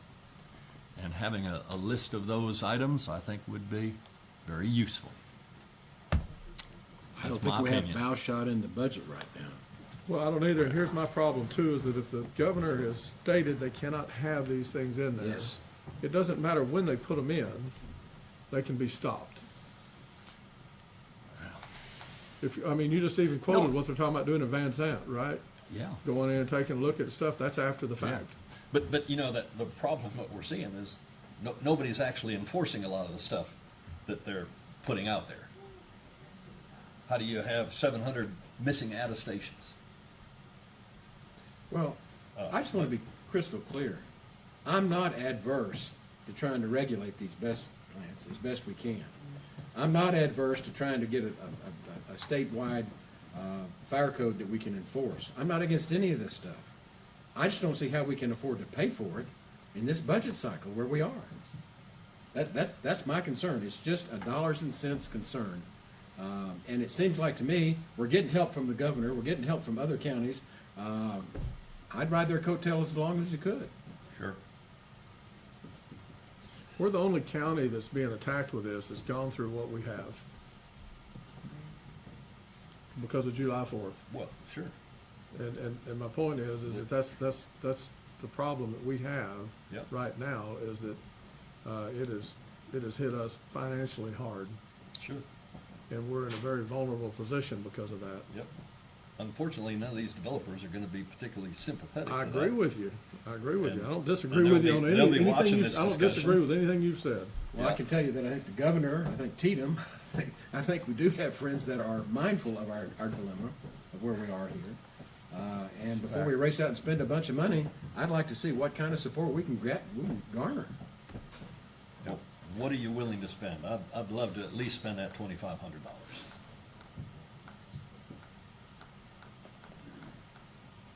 If we could, Nobody had a problem with the $2,500 last time we had it before the court, and I would venture to guess that nobody has a problem with spending $2,500 right now. But we don't have the ability to spend $50,000 right now. Then let's limit it. I'm good with limited $2,500. Okay. Let's Do you want let's to do add that to your motion with the limit Yes, cap? I'd be happy to. Okay. It kind of takes us back to where we were, doesn't it? Yeah, that's Kinda what we does. just rescinded. But okay, so you got, So I will you're amending your motion? amend my motion to And who restrict seconded? You the seconded? total You spending under accept this the- contract for Yes, right sir, I'm now just to waiting for her to 2,500. finish. Okay. And I'll second that. Got a motion amended, and amendment approved by the second. Any other discussion? Those in favor, raise your hand. Unanimous. Let's move on to item 1.16. Consider, discuss, and take appropriate action to contract for part-time fire marshal for Kerr County and adopt a fire marshal permit and fee schedule for the same, similar to the schedule used by Kendall County. Commissioner Paces. Well, this is, Now, we've got some speakers on this one. Oh, Just okay. reminded me. Go ahead. well, again, this was something that was proposed in our last meeting and tabled because our county attorney wanted to further investigate and look into this and can determine whether we could have a permit and fee schedule without a fire marshal. My interpretation is we can't, so that was one question. And then the next one was really related to the next item, so I can't say too much, but she wanted to talk with another legal expert in this matter. Well, let's stick with So- item 1.16 because we That's have right. people that want to speak on that. Yes. Okay. And I need to have a motion and a second on this item in order to open the floor up for. Well, this is input. actually a motion and a second that was tabled, so is it not still active? We tabled this in our last meeting. Well, it was tabled. Yep. who made the motion and second? I made the motion. And I second. I believe, yeah, You Now make it- it's you- tabled. I you don't know the Reasserting the protocol. motion? sure. And And you're I'll reasserting second? Second again. Okay, so we're there. Good. So now we have a motion and a second. Any discussion? We've got a couple of speakers. Yep. The first one is Audrey Berner.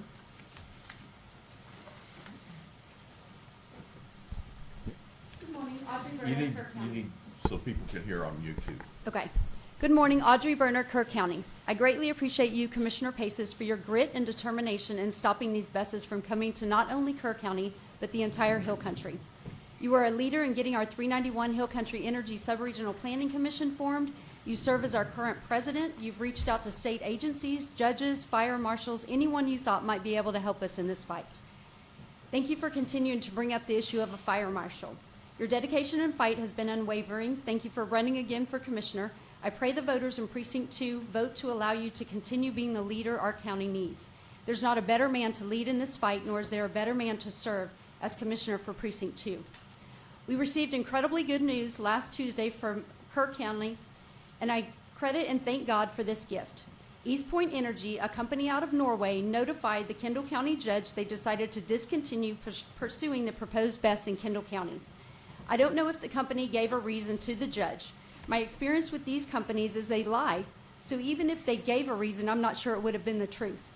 My guess is, and it is only a guess, I have not confirmed this with anyone, is that the company came up against Fire Marshal Brady Constantine in Kendall County, his 23-page emergency management energy storage system guide, and a couple of great commissioners in Kendall County. I believe the company realized they will have to comply with that fire marshal and the requirements in this guide. I'm sure the company also learned that Kendall County retained Dr. Robert Steele as an expert and a consultant in this fight. I don't know East Point Energy's reason. I'm just grateful to God that the company has moved on from Kendall County. So while Kendall County got some great news last week, Kerr County was not so fortunate. I was told by Commissioner Harris on Thursday of last week that he received a phone call from another BESS company. The company is planning on putting a different BESS in Mountain Home next to where East Point is looking at putting their BESS. Commissioner Harris said the company wanted to speak with him about the BESS, and he said he told them they need to come speak to the entire Commissioner's Court. Thank you, Commissioner Harris, for your transparency for our county. You will truly be missed as a leader on this court. However, I know you will be phenomenal as JPM Precinct 4, sir. I need all of you gentlemen up there to truly think about what is at stake for our county, our livestock, the wildlife, just our way of life in this beautiful hill country if we get these BESSes here. The companies I know of are all foreign-owned. South Korea, Norway, Finland. These foreign-owned companies use lithium batteries from China, a country identified as a foreign adversary. Our own Department of Defense has removed China-made lithium batteries from our military installations. Commissioner Paces has stated on prior occasions that Volt Typhoon took over San Antonio's electric grid for 4 hours in 2023. Think about that. A reportedly China-backed hacking group taking over an electric grid in our state for 4 hours.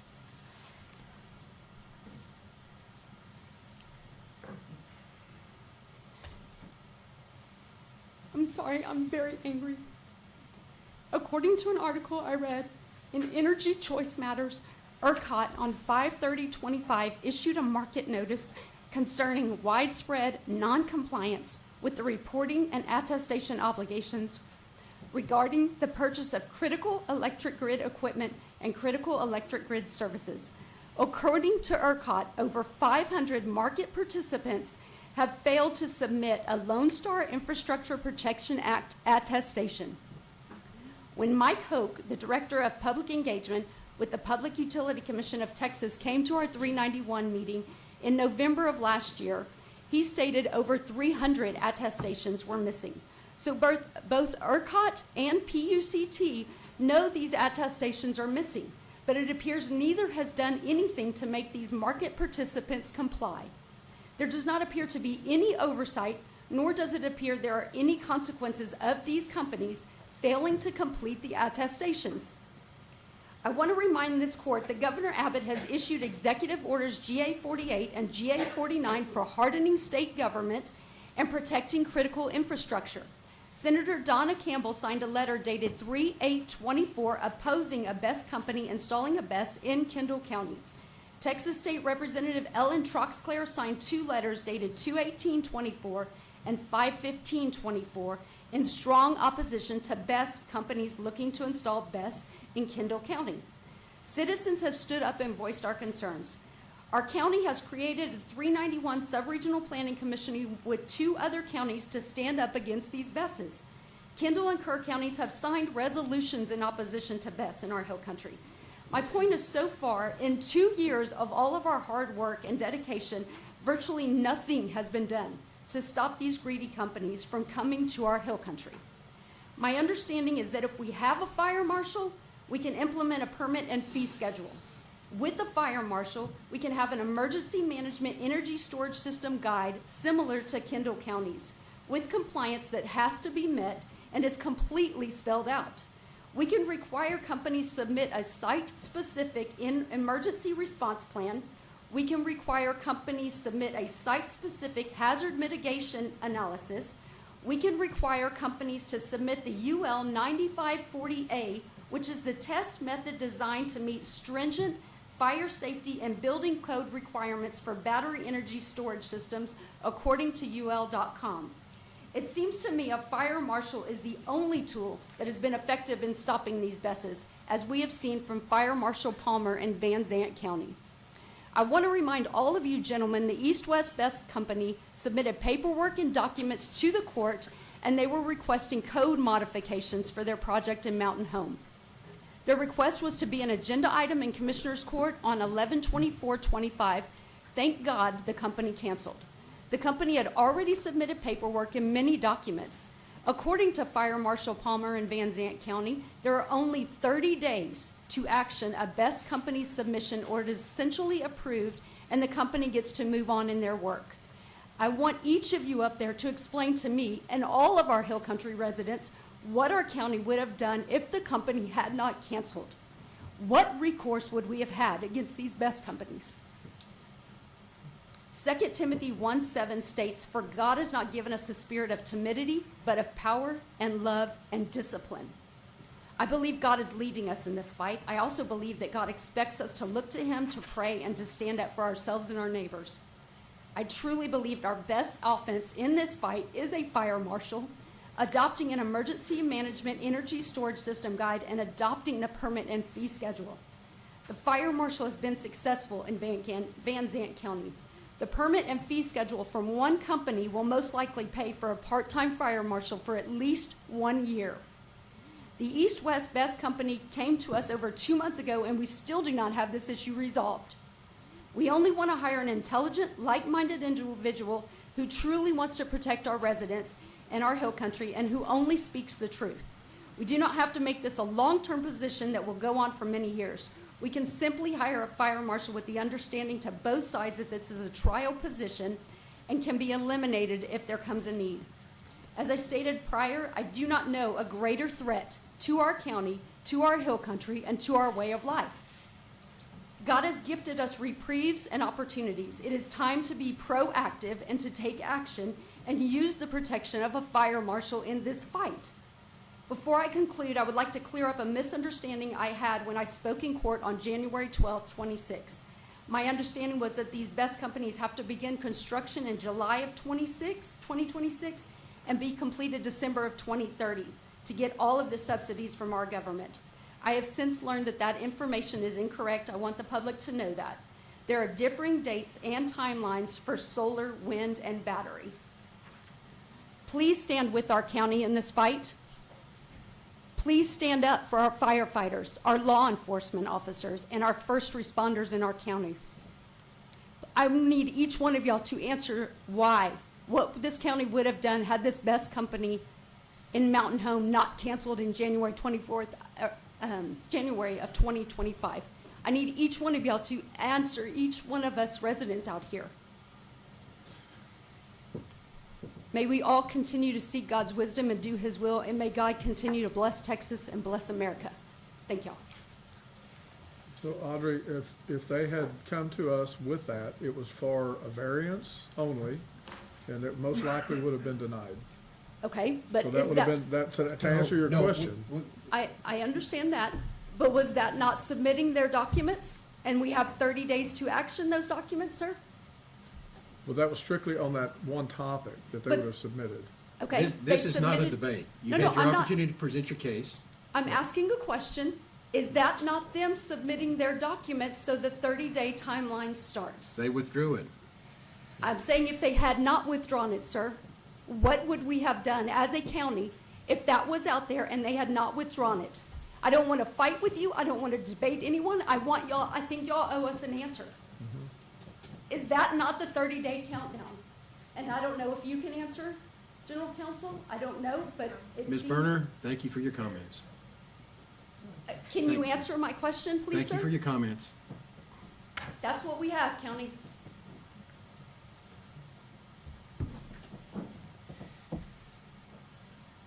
Let me read the agenda item again, so we stay focused on what the agenda item is.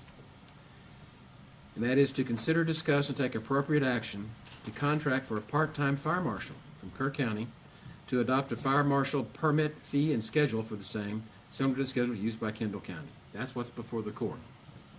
And Ms. Ferguson, you've also signed up to speak?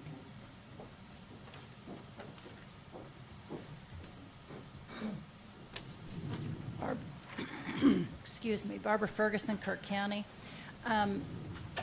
In regards to the fire marshal, it was brought up in court. I am not in favor of hiring a fire marshal. I don't think we've got the money for it. I don't like the impact it could have on the county in a lot of other ways, a lot of the unintended consequences of hiring one.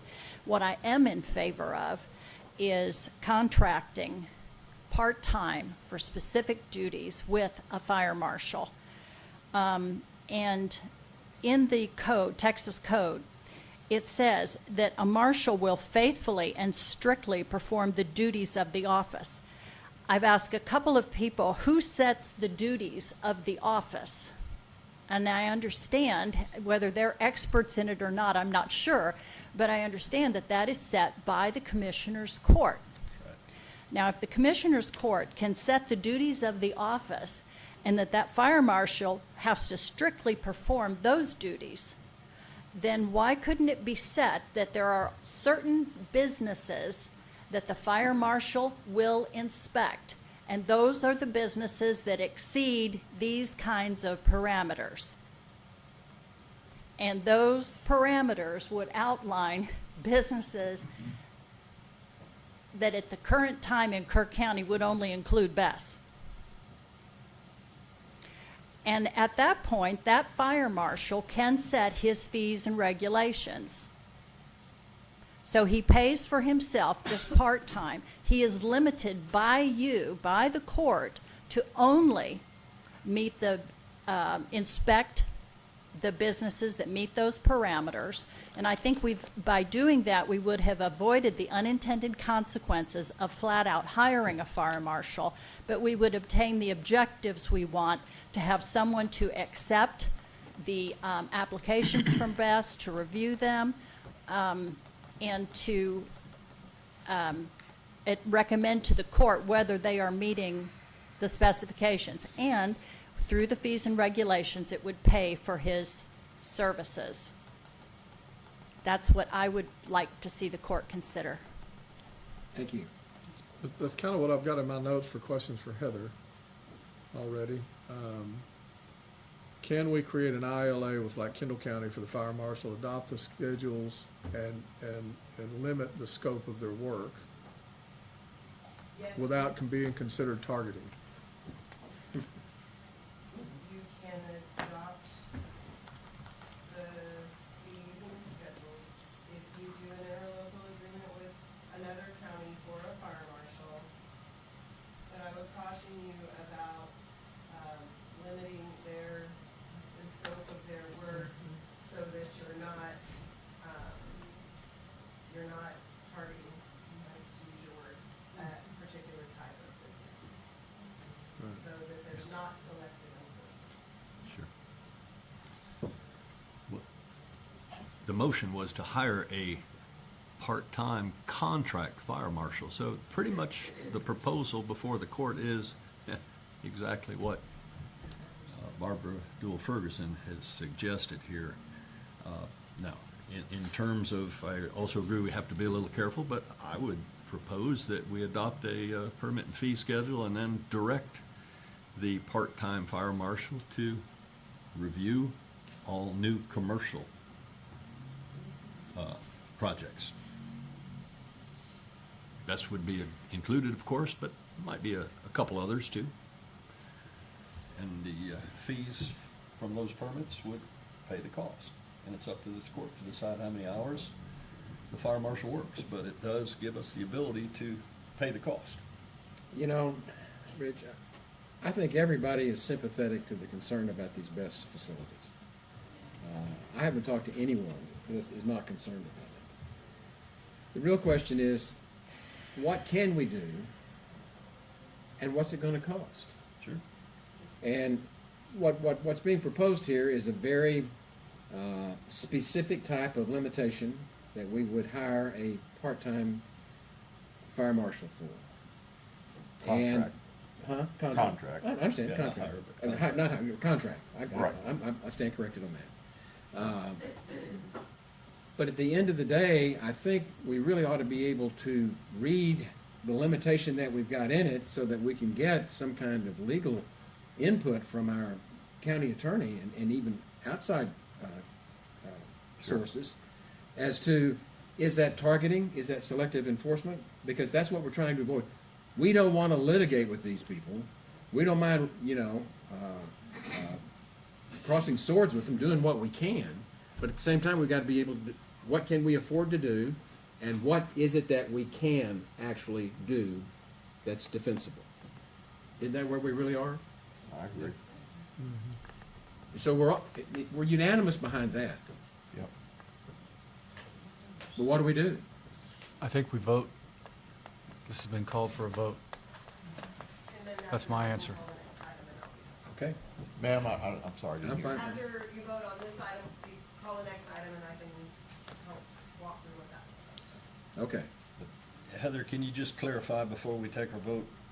Do you see any other way that we can have a permit and fee schedule without a fire marshal?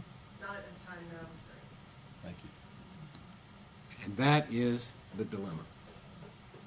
That is the horn of the dilemma that we're all seated on right now. And it hurts. It's painful. Well, that's So, kind of the problem with my vote right now.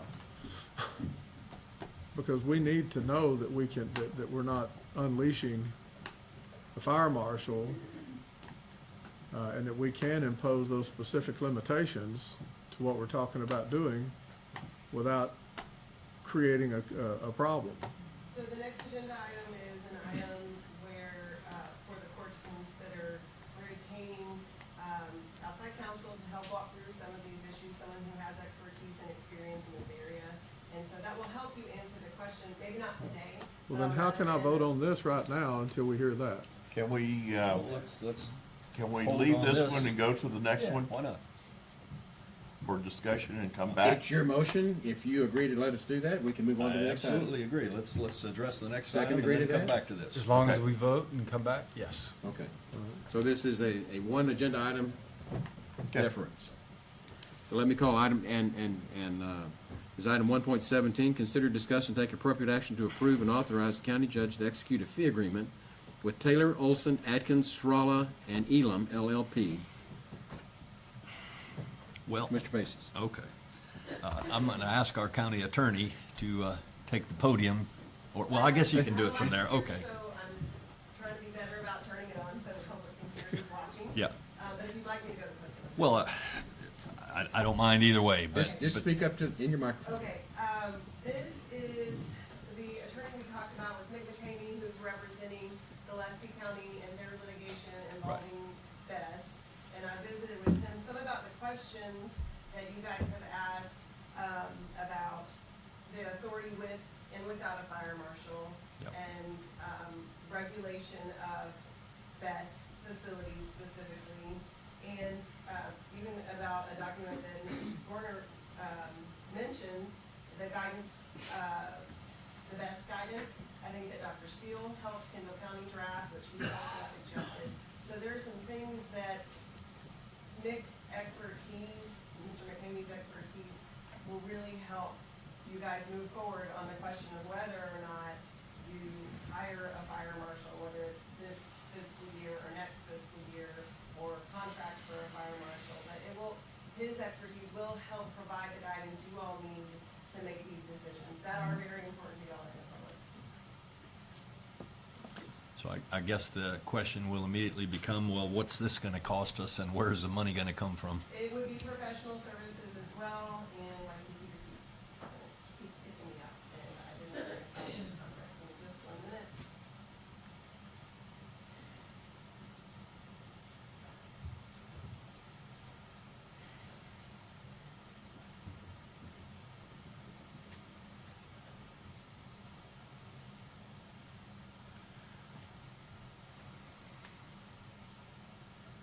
I did provide this, agreement to you all before our last commissioners board meeting. You don't have it in your backup, by any chance? No. It's not part of the public backup, but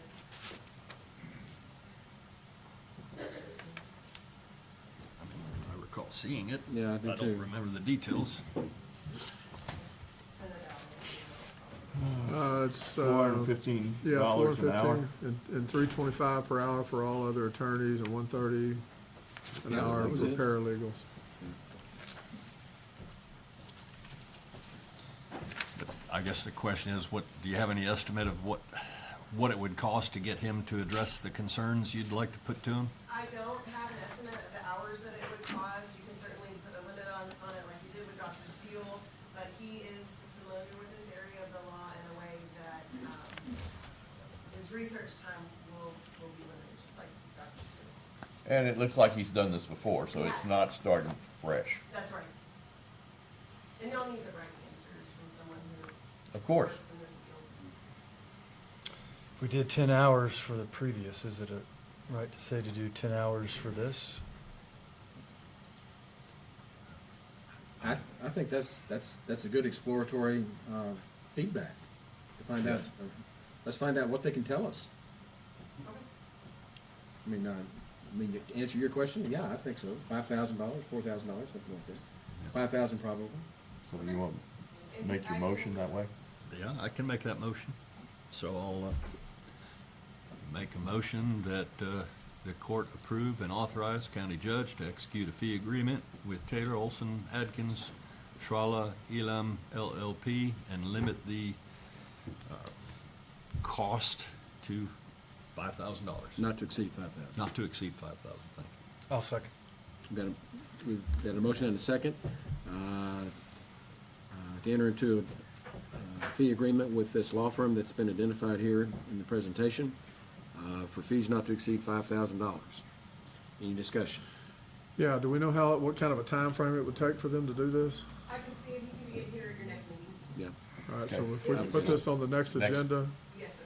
If he can't be here at your next meeting, we'll get him on a next one. Next Or available. you can have a special meeting just to have him come down and give you Okay. all some. yeah, that's an We need to extremely move important quickly issue. on it, We so need to if do you can't be here something. Monday, yeah. And our next Since we court- do every Monday, even though the second and the fourth are the official regular courts meetings, let's try to get it on the next Monday that he's available. I will see if he can be here on Monday. Excellent. Okay, any other discussion? Those in favor, raise your hand. Unanimous. We're trying to get there. Now let's go back to 1.16. Is there any further business on 116 at this point? Do you want to take a vote on it? Yes, I've asked to vote on 116. We have a motion and a second There's a already. motion and a second. Those in favor, raise your hand. Those opposed? Those abstain? 2, 2, and 1. Motion fails. Let me just say that I'd like to see it on the next agenda after Yes. we hear Yeah, from this. absolutely, that's I'm what we're sure you trying will. to do. Well, no, I mean, after we hear from this guy. Well, That's- just right. to make sure the order is, Yeah, because if but we you hear will from see this it on the guy, next you'll probably agenda. see me go Yeah. a different direction. until we get there. Exactly. But we need to hear from them first. Okay. Okay. Let's move on to item 1.18. Consider, discuss, and take appropriate action to submit a grant application to the Patrol Vehicle Replacement Project Precinct 3 for Kerr County Constable Precinct 3 Office through the Edward Byrne Memorial Justice Assistance Grant Program from the Office of the Governor. And Good morning, Your Honor, Commissioners, members of the audience. For those that do not know who I am, my name is Paul Gonzalez, Kerr County Constable, Precinct 3, and this is a second year in a row to try to apply for a grant for a replacement vehicle for the Constable's Office, Precinct 3, to try to save the county some money. This is, we tried this last year, right? yes, sir, we did. And we'll We try got it again approved- now. We got approved, but unfortunately, it's a pot of money, and They ran out of money. they ran out of money right before they got to mine. Yes, sir. Can you think of any reason why we wouldn't want to try this again? No, sir. Just so to the refresh court- our memory. Doesn't hurt to ask. Yeah, no, and just so the court knows, I'm just trying to be proactive. We have 2 vehicles in our fleet. One's 11 years old with about 104,000 miles, and the second one is 9 years old, approaching 60,000 miles. The vehicle, the second vehicle is not only a loaner for other constables in Kerr County, but it's also a vehicle that our other deputy constables use. So I'm just trying to be proactive, trying to get ahead of this, because at some point, we're gonna need to replace these vehicles, and, or at least one of them pretty quickly. And so that's my mission, is try to get this, get ahead of I it. never see a problem in asking for a grant. No, So sir. I'll make a motion that we do it. I'll second. Any discussion? Those in favor, raise your hand. Unanimous, thank you. Thank you. And the Don't go away. resolution has been submitted for, Okay. Now, here comes our grant person. resolution has been submitted for signature, so we can get that submitted to the grant as well. Thank you. So the next item on the agenda is item 1.19. Consider, discuss, and take appropriate action to submit a grant application for the 216th DA Digital Forensics Project for the 216th District Attorney's Office through the Edward Byrne Memorial Justice Assistance Grant Program from the Office of the Governor. Ms. Putnam. So this item and also the next are for the same purpose. The 216th DA is seeking to get a digital forensics grant for software and the capability to access and compile data and analyze data for the digital forensics for their cases. And so one of these, this one here is through ACOG. It's through the same grant sources, what we're Right. going for Paul, and also another one for the sheriff.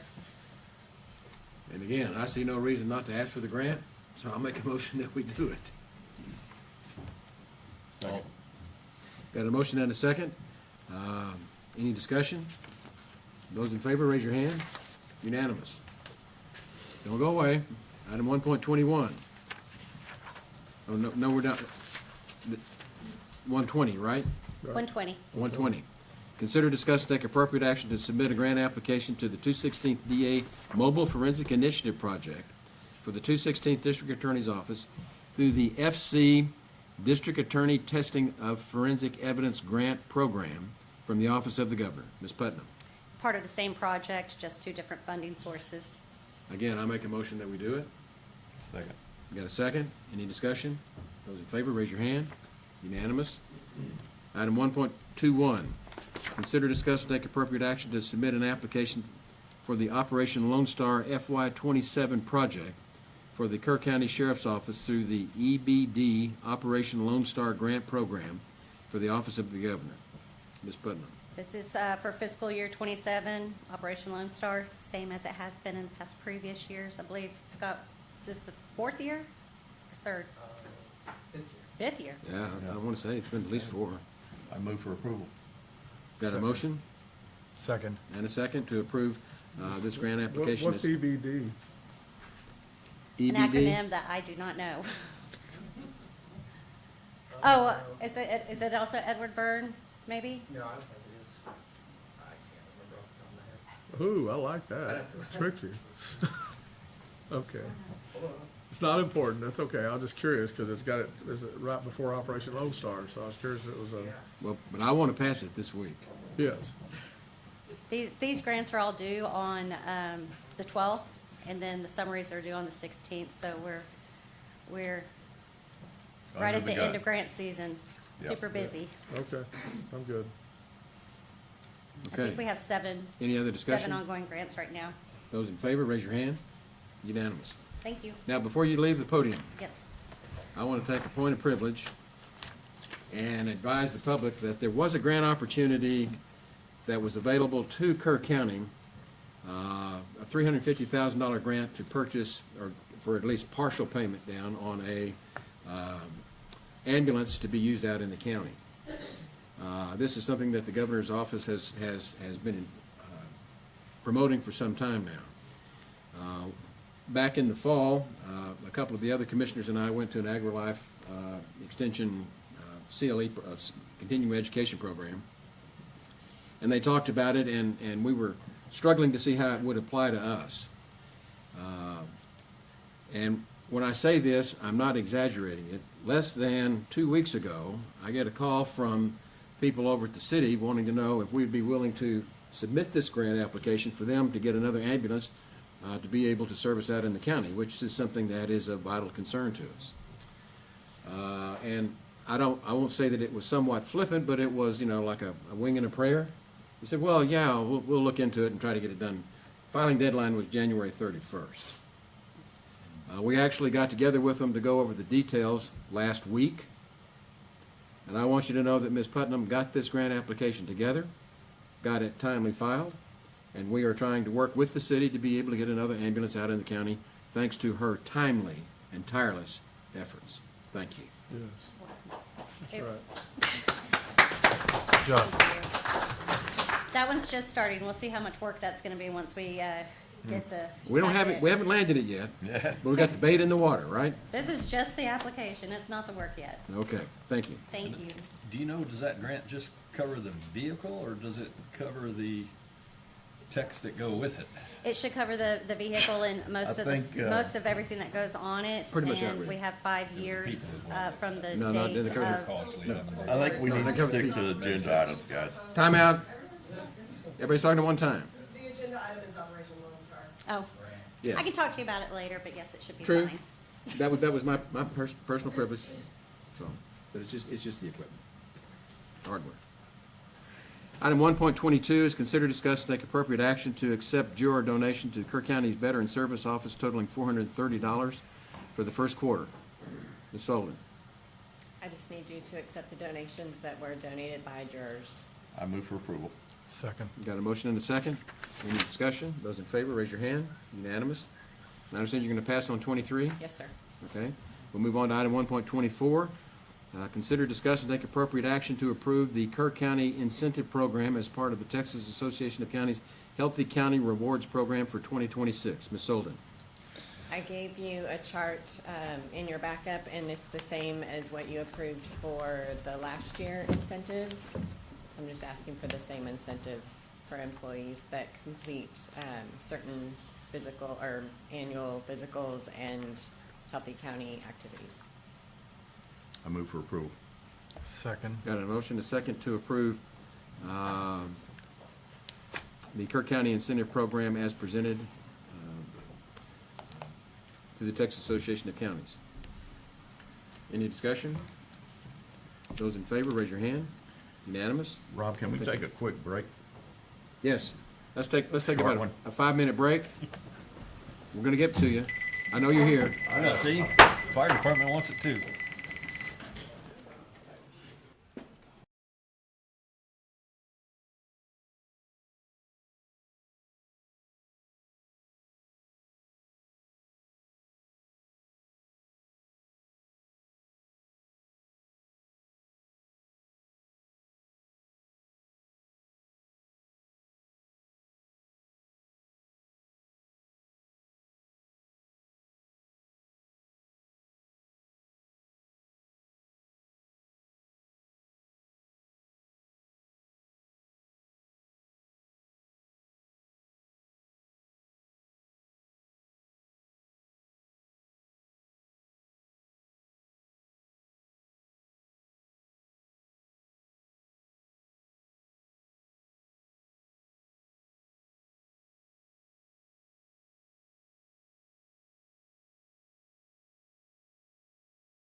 The next item on the agenda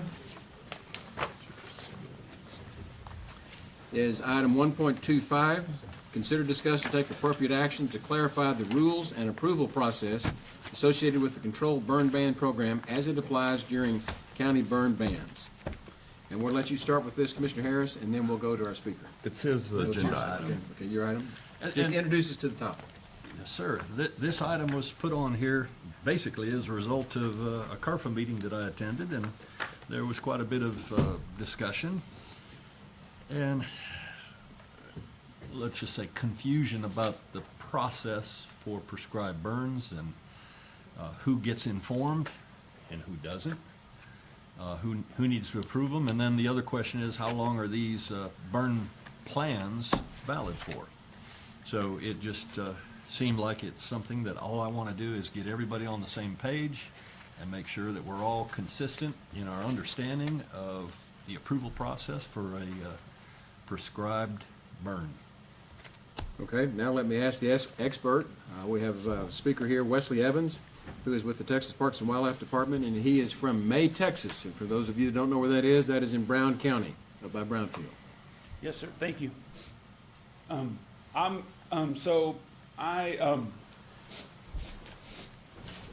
My title is Regional Fire Coordinator for the Wildlife Division. So I cover about 60 counties. Part of my job is to administer prescribed burns on our wildlife management areas, and also I assist landowners with doing prescribed burns on their property. And so I deal with a bunch of counties and navigate burn bans and approvals, and so Commissioner Harris asked me to come and answer any questions that y'all might have about the burn plans and process. So that's what I'm here for. So Well, whatever let me y'all- kind of start it off. In Kerr County, we do things differently. Because we're from Kerr County, we do it a little bit different. But because our county is so long and narrow, and we have 4 precincts, while it is the county judge's responsibility to oversee these prescribed burns like this and to handle when the burn ban goes on and goes off, what we've done is delegate that out to our 4 precinct commissioners. Yes, sir. And that's because far West Kerr County doesn't look anything like far East Kerr County. Really, it doesn't look anything like it at all. And so with that, when these Prescribed burn. prescribed burn plans come through, we have traditionally handled them through the commissioners. Now, I get copies, but in terms of second guessing somebody or overruling somebody or having a difference of opinion about that is not something that I frequently entertain, if you get my drift. Yes, sir. I defer to not only their judgment, but particularly to yours in Texas Parks and Wildlife as to what should be done about these prescribed burns. Maybe it'd be good if you just start off and gave us a little bit of a description of what a prescribed burn ban actually entails. Plan. The plan. A plan? Plan. Okay, Yes. so, Yeah, plan. right, so, a prescribed burn plan, it's a written plan, and there's different forms and templates that you can do. I gave y'all a couple, right? So, templates,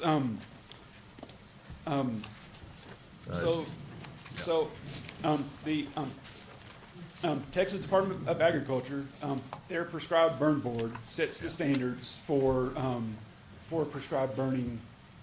What's a safe burn plan or that? And so I gave y'all some, some bullet points of what has to be in a written burn plan.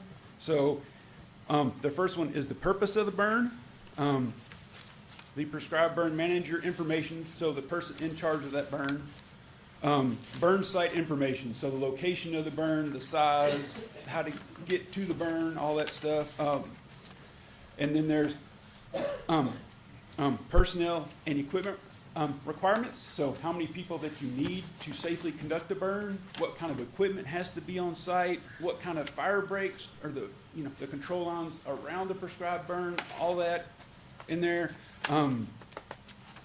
There's also parts in there where there's a list of notifications that have to be made, right? And so we always, notify, the sheriff's office, the dispatch, and whomever, if it's in a burn. VFDs, yeah. Yes, sir. The VFDs, Some counties require that we notify TCEQ and that kind of stuff. And then and then safety stuff, it's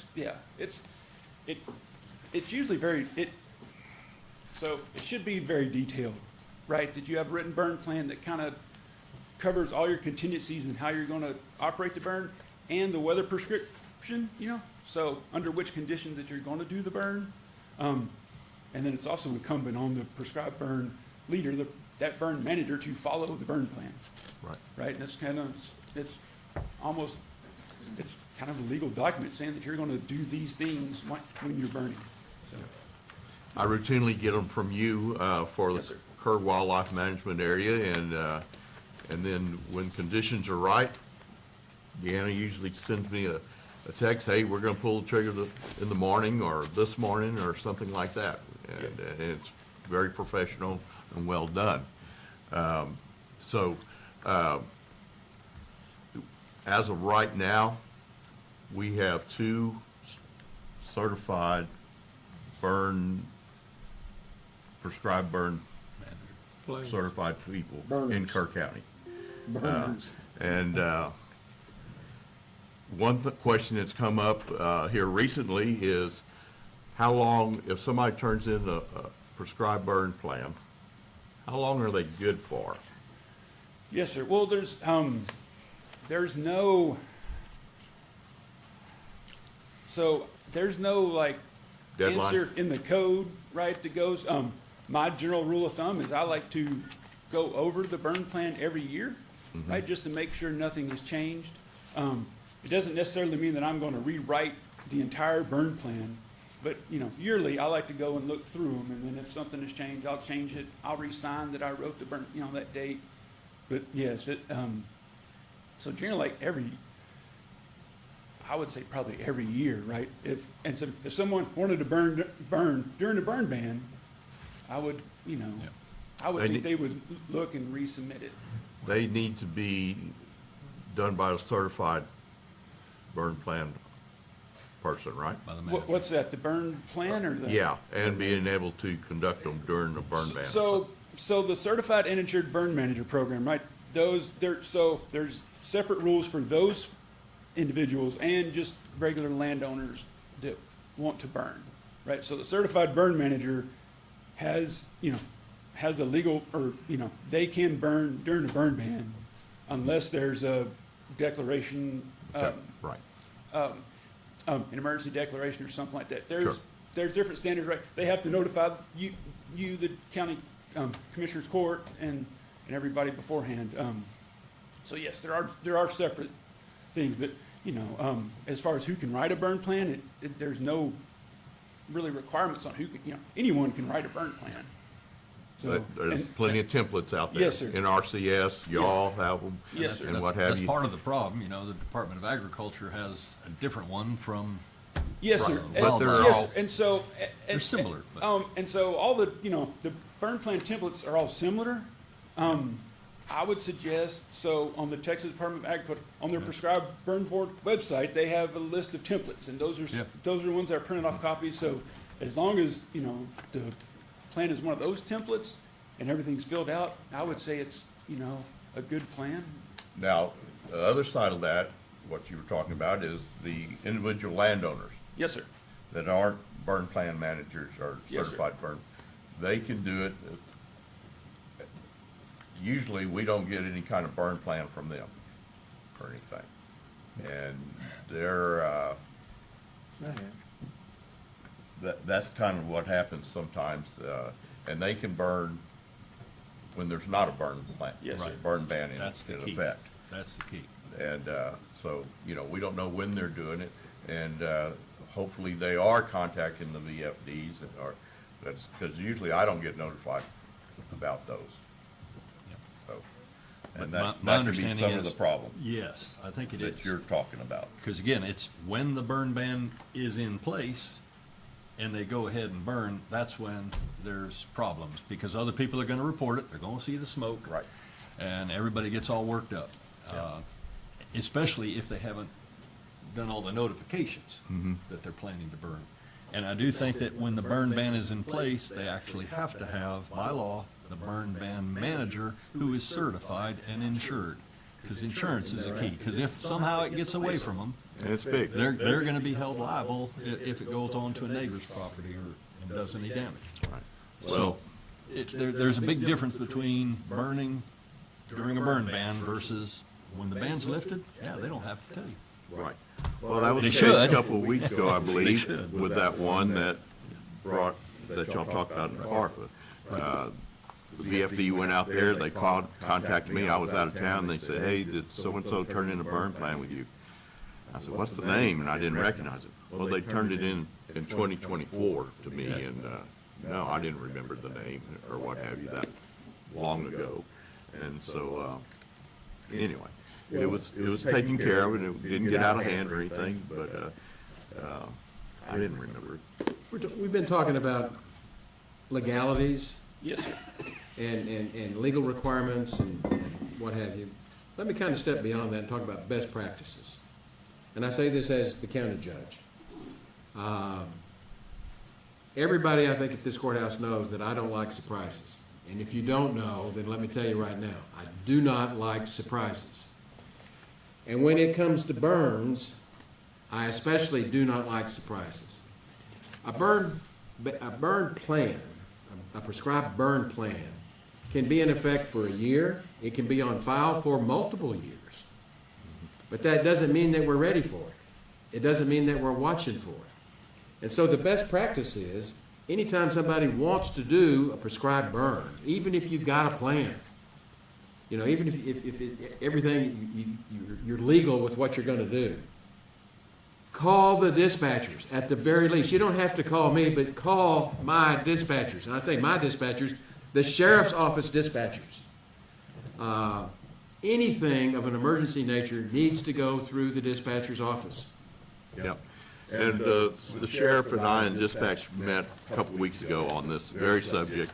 And, you know, and something that I hadn't been doing, but I will going forward, and I recommend it to y'all, if y'all get somebody to send in a burn plan, forward it on to dispatch as well, so they have it on file. And that was a step I hadn't been doing, but from now on we will.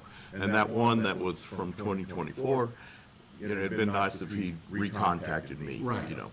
And that's a courtesy. Yes, common courtesy type deal. And I'm not, Sheriff, I'm not trying to conscript your dispatchers, but let me tell you, they are between us and the deep blue sea. Because if anybody needs to know, they need to know what's going on. Yes. They're getting the calls. They're on the front line. So, Could I share a little bit different view on this? The base I was a commander of was 127,000 acres, comparable to the size of our county. And for controlled burns, it was always an opportunity to do mutual aid, mutual assistance. Whether it's a large property like our WMA or a large private property, you would have the EOC, Emergency Operations Center, stand up. You would have the emergency manager in charge, and you would do a mutual aid call out. Everyone would be prepared. So when we did the controlled burn, all the assets were there. Controlled burn would be done by the fire department or fire departments, because they just didn't have an opportunity and a focused opportunity. Our base happened to host it in a state which didn't like controlled burns. We didn't really care. We're federal. But we did that, and then all the other state departments would come in and have an opportunity to safely execute their equipment, have a safe controlled burn, so there is no surprises.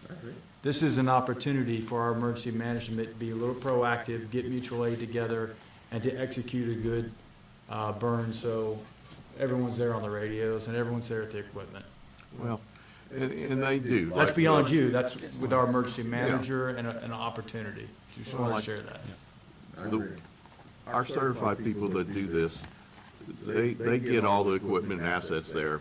For wildlife management area do an excellent job. It's all hands on deck, because they know they'd be under the spotlight if something went awry. So, it's very professional, by the ones that do it here. Yes, sir. And there are kind of different sets of rules for the certified, and insured prescribed burn managers, and right. just the and a non-certified burner. And there's also different rules when it's a burn ban and not a burn ban as well. So there's a bunch of moving parts kind of in there, Well, so. There are, but Yes, sir. again, if the burn ban is in place, you have to have a certified burn manager, and he has to be insured, right? Unless. That's my reading of all this. Yes, If sir. I'm wrong, correct me. So unless they can get an exemption from the burn ban from the county judge. or Not likely. Yeah, Yeah. so, There right, you so go. I mean, that's, that is, Sure. there are some counties that Well- will do that, or some, there's some counties where I go and sign a form, for the county commissioner saying I'm burning on this day, and I submit my burn plan, and they, it's a. Well, and I'm just gonna say, Wildlife Division, you're not the problem. Oh, yeah. Where the confusion lies is probably more with our ranchers, so I focused on Department of Agriculture when I did my research on this topic. And for example, I asked the question, once a burn plan is approved, how long is it valid? And they came back, available information does not specify an exact duration for the validity. It does, yeah. However, it is required that a written prescribed burn plan be completed before every prescribed burn, suggesting that each burn event should have a current and specific plan prepared in advance. So, again, they shouldn't be using the same plan for 3 years in a row to do prescribed burns. Or they can supplement it. Well, Yeah. or at least update it. Yeah. 100%, yeah. No problem with that. And again, I would like to see them use the do not burn checklists that are available on the Department of Agriculture websites. And there's actually, I found 2 different ones on the same website. But they more or less say the same thing, just the format's different. And it's all about who gets notified. And, they are suggesting that the county judge should be, county commissioner's court should be, local volunteer fire departments, county sheriff's office, Texas Forest Service, regional fire coordinator, and the TCEQ. So it would be nice to see people give those notifications. There's a lot of fuel out there. During a burn ban. This morning, I got notified that Gillespie County put a burn ban on for their county because some brush pile fires got out of hand and stuff. So, it happens. So there's a lot of fuel and wind out there. Oh, I know. So, all right. Sheriff, do you have anything for dispatch or from your point of view? Yeah, a few things. I know we have been having a lot of meetings. I know Don's been part of them on controlled burn versus prescribed burn.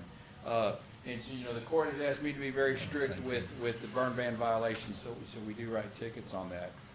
One of my questions to you is on a prescribed burn, whether it's a burn ban or not, do they have to have some kind of paperwork on them? If they're actually burning and they're in the field, do they have to have something to show? So, Go ahead and stand up so that people can see you. So if they're the certified and insured prescribed burn manager burning under a burn ban, it's my understanding from the statutes and the rules that yes, they should have their burn plan with them.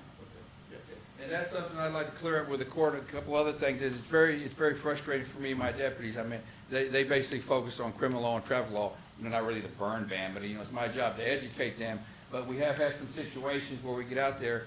Bottom line is I'd like to know if they have to have paperwork or not when they're burning, whether it's burn ban, not, whatever, because I have to educate my deputies on that. Another thing is, I don't know if the court, we work with the county attorney, can somehow force them. I know you can ask all day long, and it hasn't been very successful, to call the sheriff's office. I don't know if there's some leverage there, because that would help, I can tell you firsthand, and, I do it myself. I mean, whether it's, burn ban, not burn ban, control burn, not, call us, it sure helps us. Normally, I know the fire departments, hey, there's some smoke coming over there, hey, no, there's a call in over there, or something like that. So I kind of look, we need something with a little meat. I don't know if we can get that done, but it would sure help us.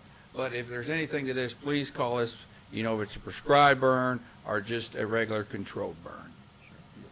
I think this is, like I told Wesley when I talked to him the other day about coming in, this is going to be educational a lot. It'll be recorded on YouTube right now. The media is going to touch on it, I'm sure, and it'll be eye-opening for a lot of people, I think, going forward.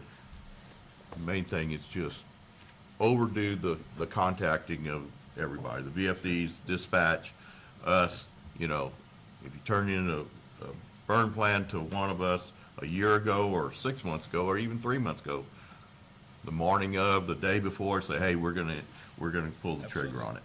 And that helps. And we all Sheriff? know- Yes. No, that's good, just so, and as to having the paperwork in their possession, Yeah. feel free to inform whoever you may be dealing with out there that it is the county judge's position that they should have it on, and if they don't, that ought to be some kind of offense. Okay. And I would encourage, as I delegate down to the various commissioners, that y'all try to enforce that as well. But in terms of the county, the official county position is, it should be on hand. Good, thank you. We'll tell the guys. One of the big problems is the weather. The wind changes so quickly. It does. And even though today I'm planning to burn tomorrow morning comes, wind is up, I ain't burning. Well, right, and most people are conscious of that. Most are. And Yeah, anyway, they are. but it goes beyond the prescribed burns, because even if you're just burning a brush pile, and hey, I've got a couple that I'm waiting on one of these fine days when I have the time, and I know I can be there all day long. But as a minimum, I'm gonna call the sheriff's office, the Please. non-emergency Correct. number, and I'm gonna call my local VFD so that they know. And that saves the VFD in particular from responding to one of the residents. Somebody saw a big cloud of smoke, and they've called in a fire. Well, if we know that somebody's burning a pile, then we don't have to dispatch the fire department to put something out that was perfectly legal and planned and under control. Well, So, I'm an ag guy, and I don't want anybody to think we're trying to dissuade anybody from doing controlled burn or prescribed burns, because I know the benefits of it, and I taught it as an ag teacher and as a wildlife instructor. It was a key element. It's one of the cheapest tools that a rancher can use out there under the right conditions. So we're not trying to say don't do it. I agree. We're just trying to Just do be it right. prudent. And follow the procedures. just with the last word here, as the county judge. I've talked to people, contractors especially, that don't know who the volunteer fire department is where they're working. They actually don't. And I've always told them, and will continue to tell them, when in doubt, you call the dispatcher, period. When in doubt, call the dispatcher. Yes, sir. Well, Okay. Anything else? No, sir. That's it. Good. Wesley, thank you for coming down. Thank you all. thank you, sir. Should we have anything on our website that clarifies any of this? We probably should. I think we should.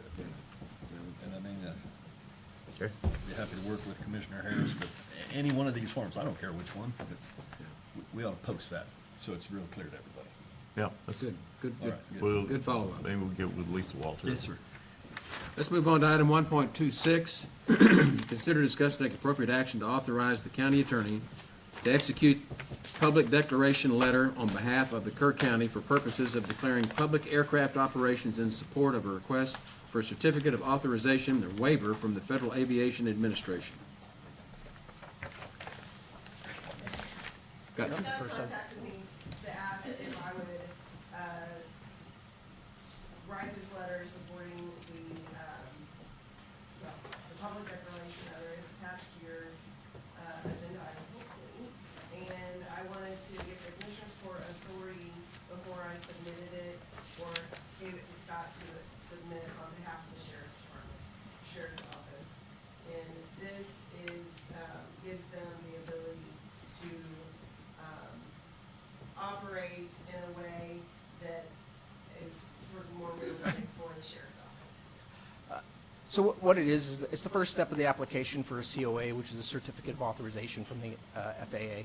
So in order, they have an online portal to submit the application, but this is the very first step, is having this public declaration letter from it. So it was kind of weird that it had to come from the county attorney, but I think it's because they have to verify that Kerr County is a political subdivision, as well as the sheriff's office is a law enforcement entity operating under that political subdivision. So that's kind of what it is. So this gives us the ability at the sheriff's office to operate our unmanned aerial systems, which are UAVs or our drones, within the confines of Kerr County without having to get what they call a Part 107, which is a drone operator license to operate, mainly most people with a 107 operating the commercial aspect or professional things, so like photography type of stuff from it. So this just basically for public safety reasons gives us the opportunity to operate within, under Kerr County umbrella. Now, do I understand correctly that you already have this public declaration letter? Yeah. So this is just a ratification of what's been No, done? so it's been drawn up. It's just, the court would just give Heather the opportunity to sign it.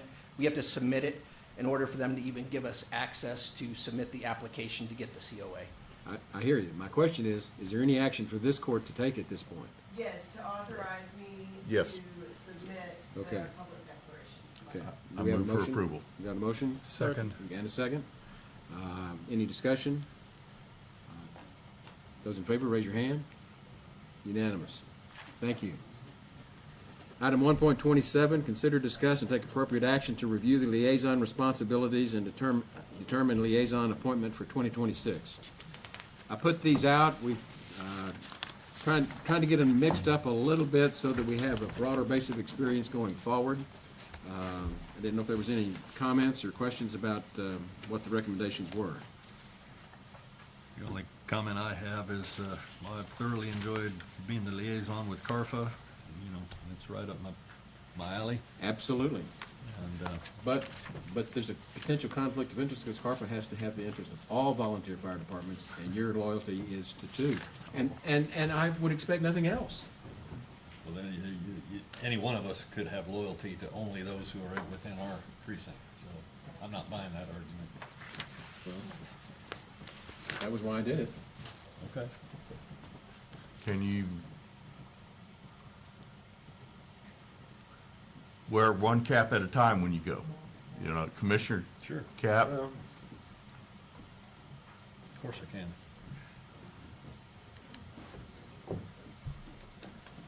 You think you have?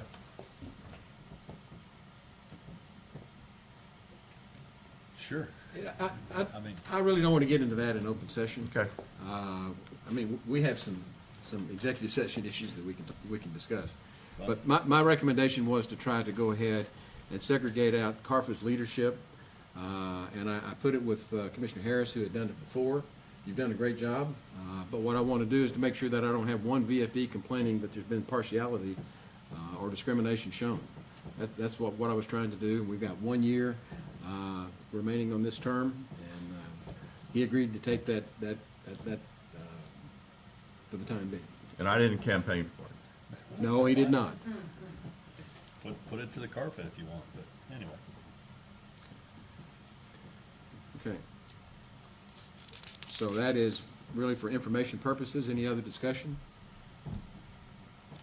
Let's move on to item 1.28. Consider, discuss, and take appropriate action to accept the racial profiling report from Constable Precinct 4. Is Brad here? If you come back, we will need a court order for those liaison positions. Oh, we do? Okay. So let's go back to 1.27. Is there a motion to approve the liaison recommendations as presented? I'll make a motion. In a second? I'll second. Any discussion? Those in favor, raise your hand. Opposed? 3-1. Item 1.28, which is back to the racial profiling report from Constable Precinct 4. I don't think Brad's here. This is a routine. Do we have a motion to approve? Yes. Okay, and a second? I'll second. Motion and a second to approve the racial profiling report from Constable Precinct 4. Any discussion? Those in favor, raise your hand. Unanimous. Item 1.29. Consider, discuss, and take appropriate action to surplus a chair from the Human Resources Department. I move for Ms. approval. Shelton. No, we want to debate this. Got a second? Yes. Motion and a second. Those in favor, raise your hand. Unanimous. Thank you. Let's move on to the approval agenda. Item 2.1 are budget amendments. Yes, you have 7 budget amendments in front of you. 3 of them, the auditor certifying new revenue, and 1 of them is new grant or aid money is available. Motion to approve. Got a motion to approve the budget amendments as presented. Is there a second? Second. Second. Any discussion? Those in favor, raise your hand. Unanimous. 2.2, pay the bills. Yes, invoices for today's consideration, $1,978,933.16. Motion approved. Got a motion Second. and a second to approve the bills as presented. Any discussion? Those in favor, raise your hand. Unanimous. Item 2.3, late bills. Yes, invoices amount to $1,466.69. Move for approval. Second. We've got a motion and a second to approve the late bills as presented. Pay the late bills as presented. Any discussion? Those in favor, raise your hand. Unanimous. 2.4, auditor reports. There are not any. Thank you. Item 2.5, accept monthly reports. Yes, for December 2025, Kerr County Environmental Health, OSSF, Director Ashley Batters. Kerr County Environmental Health and Animal Services, Director Reagan Gibbons. Treasurer's Office, Kerr County Treasurer Tracy Sullivan. Other reports, racial profiling report, Precinct 3 Constable Paul Gonzalez. Completion award for 20 hours of continuing education for 2025. Nadine Alford, County Clerk. Dawn Lance, District Clerk. I move for approval. Second. Got a motion and a second to approve the monthly reports as presented. Any discussion? Those in favor, raise your hand. Unanimous. Item 2.6, court orders. I have reviewed the court orders from our January 12 meeting. And those are court orders number 41696 through 41723. They all seem to be in order to me, and I make a motion that we approve them as presented. Second. Got a motion and a second. Any discussion? Those in favor, raise your hand. Unanimous. Moving on to information agenda, status reports from department heads. Charlie Hastings. Thank you, Judge. We've got a guardrail project at Indian Creek that is forthcoming. Some of those components are still being fabricated, so there's not an exact known date of when the contractor will start, but when he does, he'll need to do some daily closures. The Road and Bridge Administrator, through the Transportation Code, has the ability to close roads as needed, and we would issue a press release once we have a firm schedule. Okay, very good. Any questions of Mr. Hastings? Thank you. Any other department heads? 3.2, elected officials. Got a few in the room. Sheriff? Yeah, I know it's been a long one. I just want to talk on one status report. And thank y'all, a couple commissioners, for the kind words. I did want to talk about the freeze. You know, I'm proud of my staff. They did a really good job. We were well prepared this time. But like I said, they did a really good job. And with that, you know, basically I want to thank this court, especially on YouTube and the people in here, for giving us the tools we need to do our job. I mean, we really appreciate it. When I say that, I'm specifically talking about four-wheel drive vehicles. We were able to answer every call. Only 2 of them, they had to walk a little bit. One of them was an accident. But, you know, I know that's a very expensive cost. And I do, people ask me in the public a lot, you know, do you really need that? Do you really need it? Well, maybe 360 days out of the year we don't, but these specific 4 we needed. We used it. My 3/4 of my fleet is now four-wheel drive. We'll have 8 more coming this year, and those will be four-wheel drive. But I just want the public to know, you know, appreciate it. It's because of y'all that we're able to do our job safely. And we did answer every call. And like I said, I just want to thank y'all for giving us the tools to do our job. Well, we got caught with our pants down, you know. Excuse me, yeah, you're right. Only 1 vehicle damage. I had over 10 vehicles damaged in 21. Yeah. You know, the one was a brake line, was on a 2-wheel drive vehicle, chain came off and broke the brake line. I broke probably 7 or 8 of them in 21. But, you know, those are just things, they're very expensive. We don't need them all the time, but when we do, we're able to get to every person. Not only every person here, as you see, or those of y'all that don't know what happened in Kimball County, you know, 20-plus car pileup.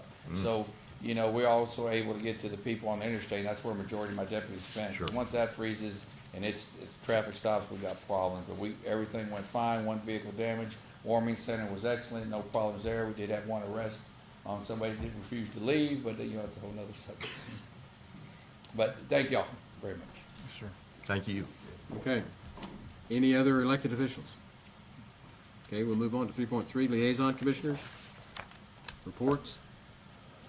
Yeah, I've had tons of meetings with Upper Guadalupe River Authority, and including Jody and Noel's had to be in some, and I'm gonna tell you that I think it's important that we have that liaison position there, because we're doing all the work trying to move forward with our flood warning systems, and they're gonna be our lead in that, and it's been very helpful and very productive, and we're making tons of progress over there.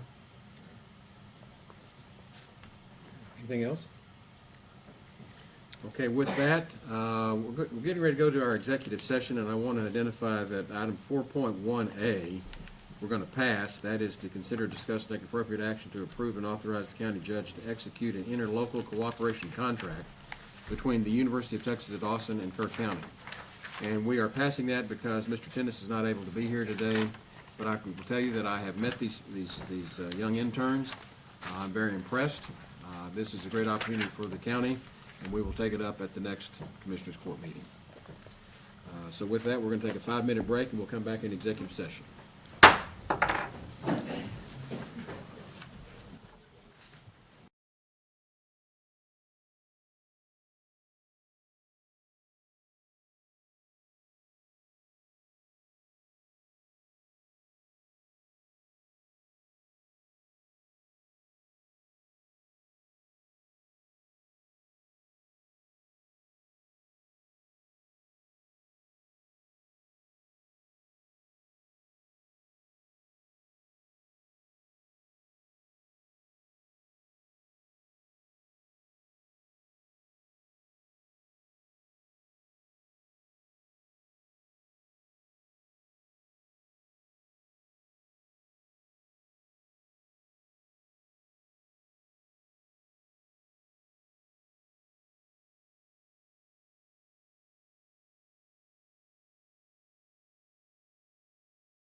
Session, there is no action to be taken at this time, so court is adjourned.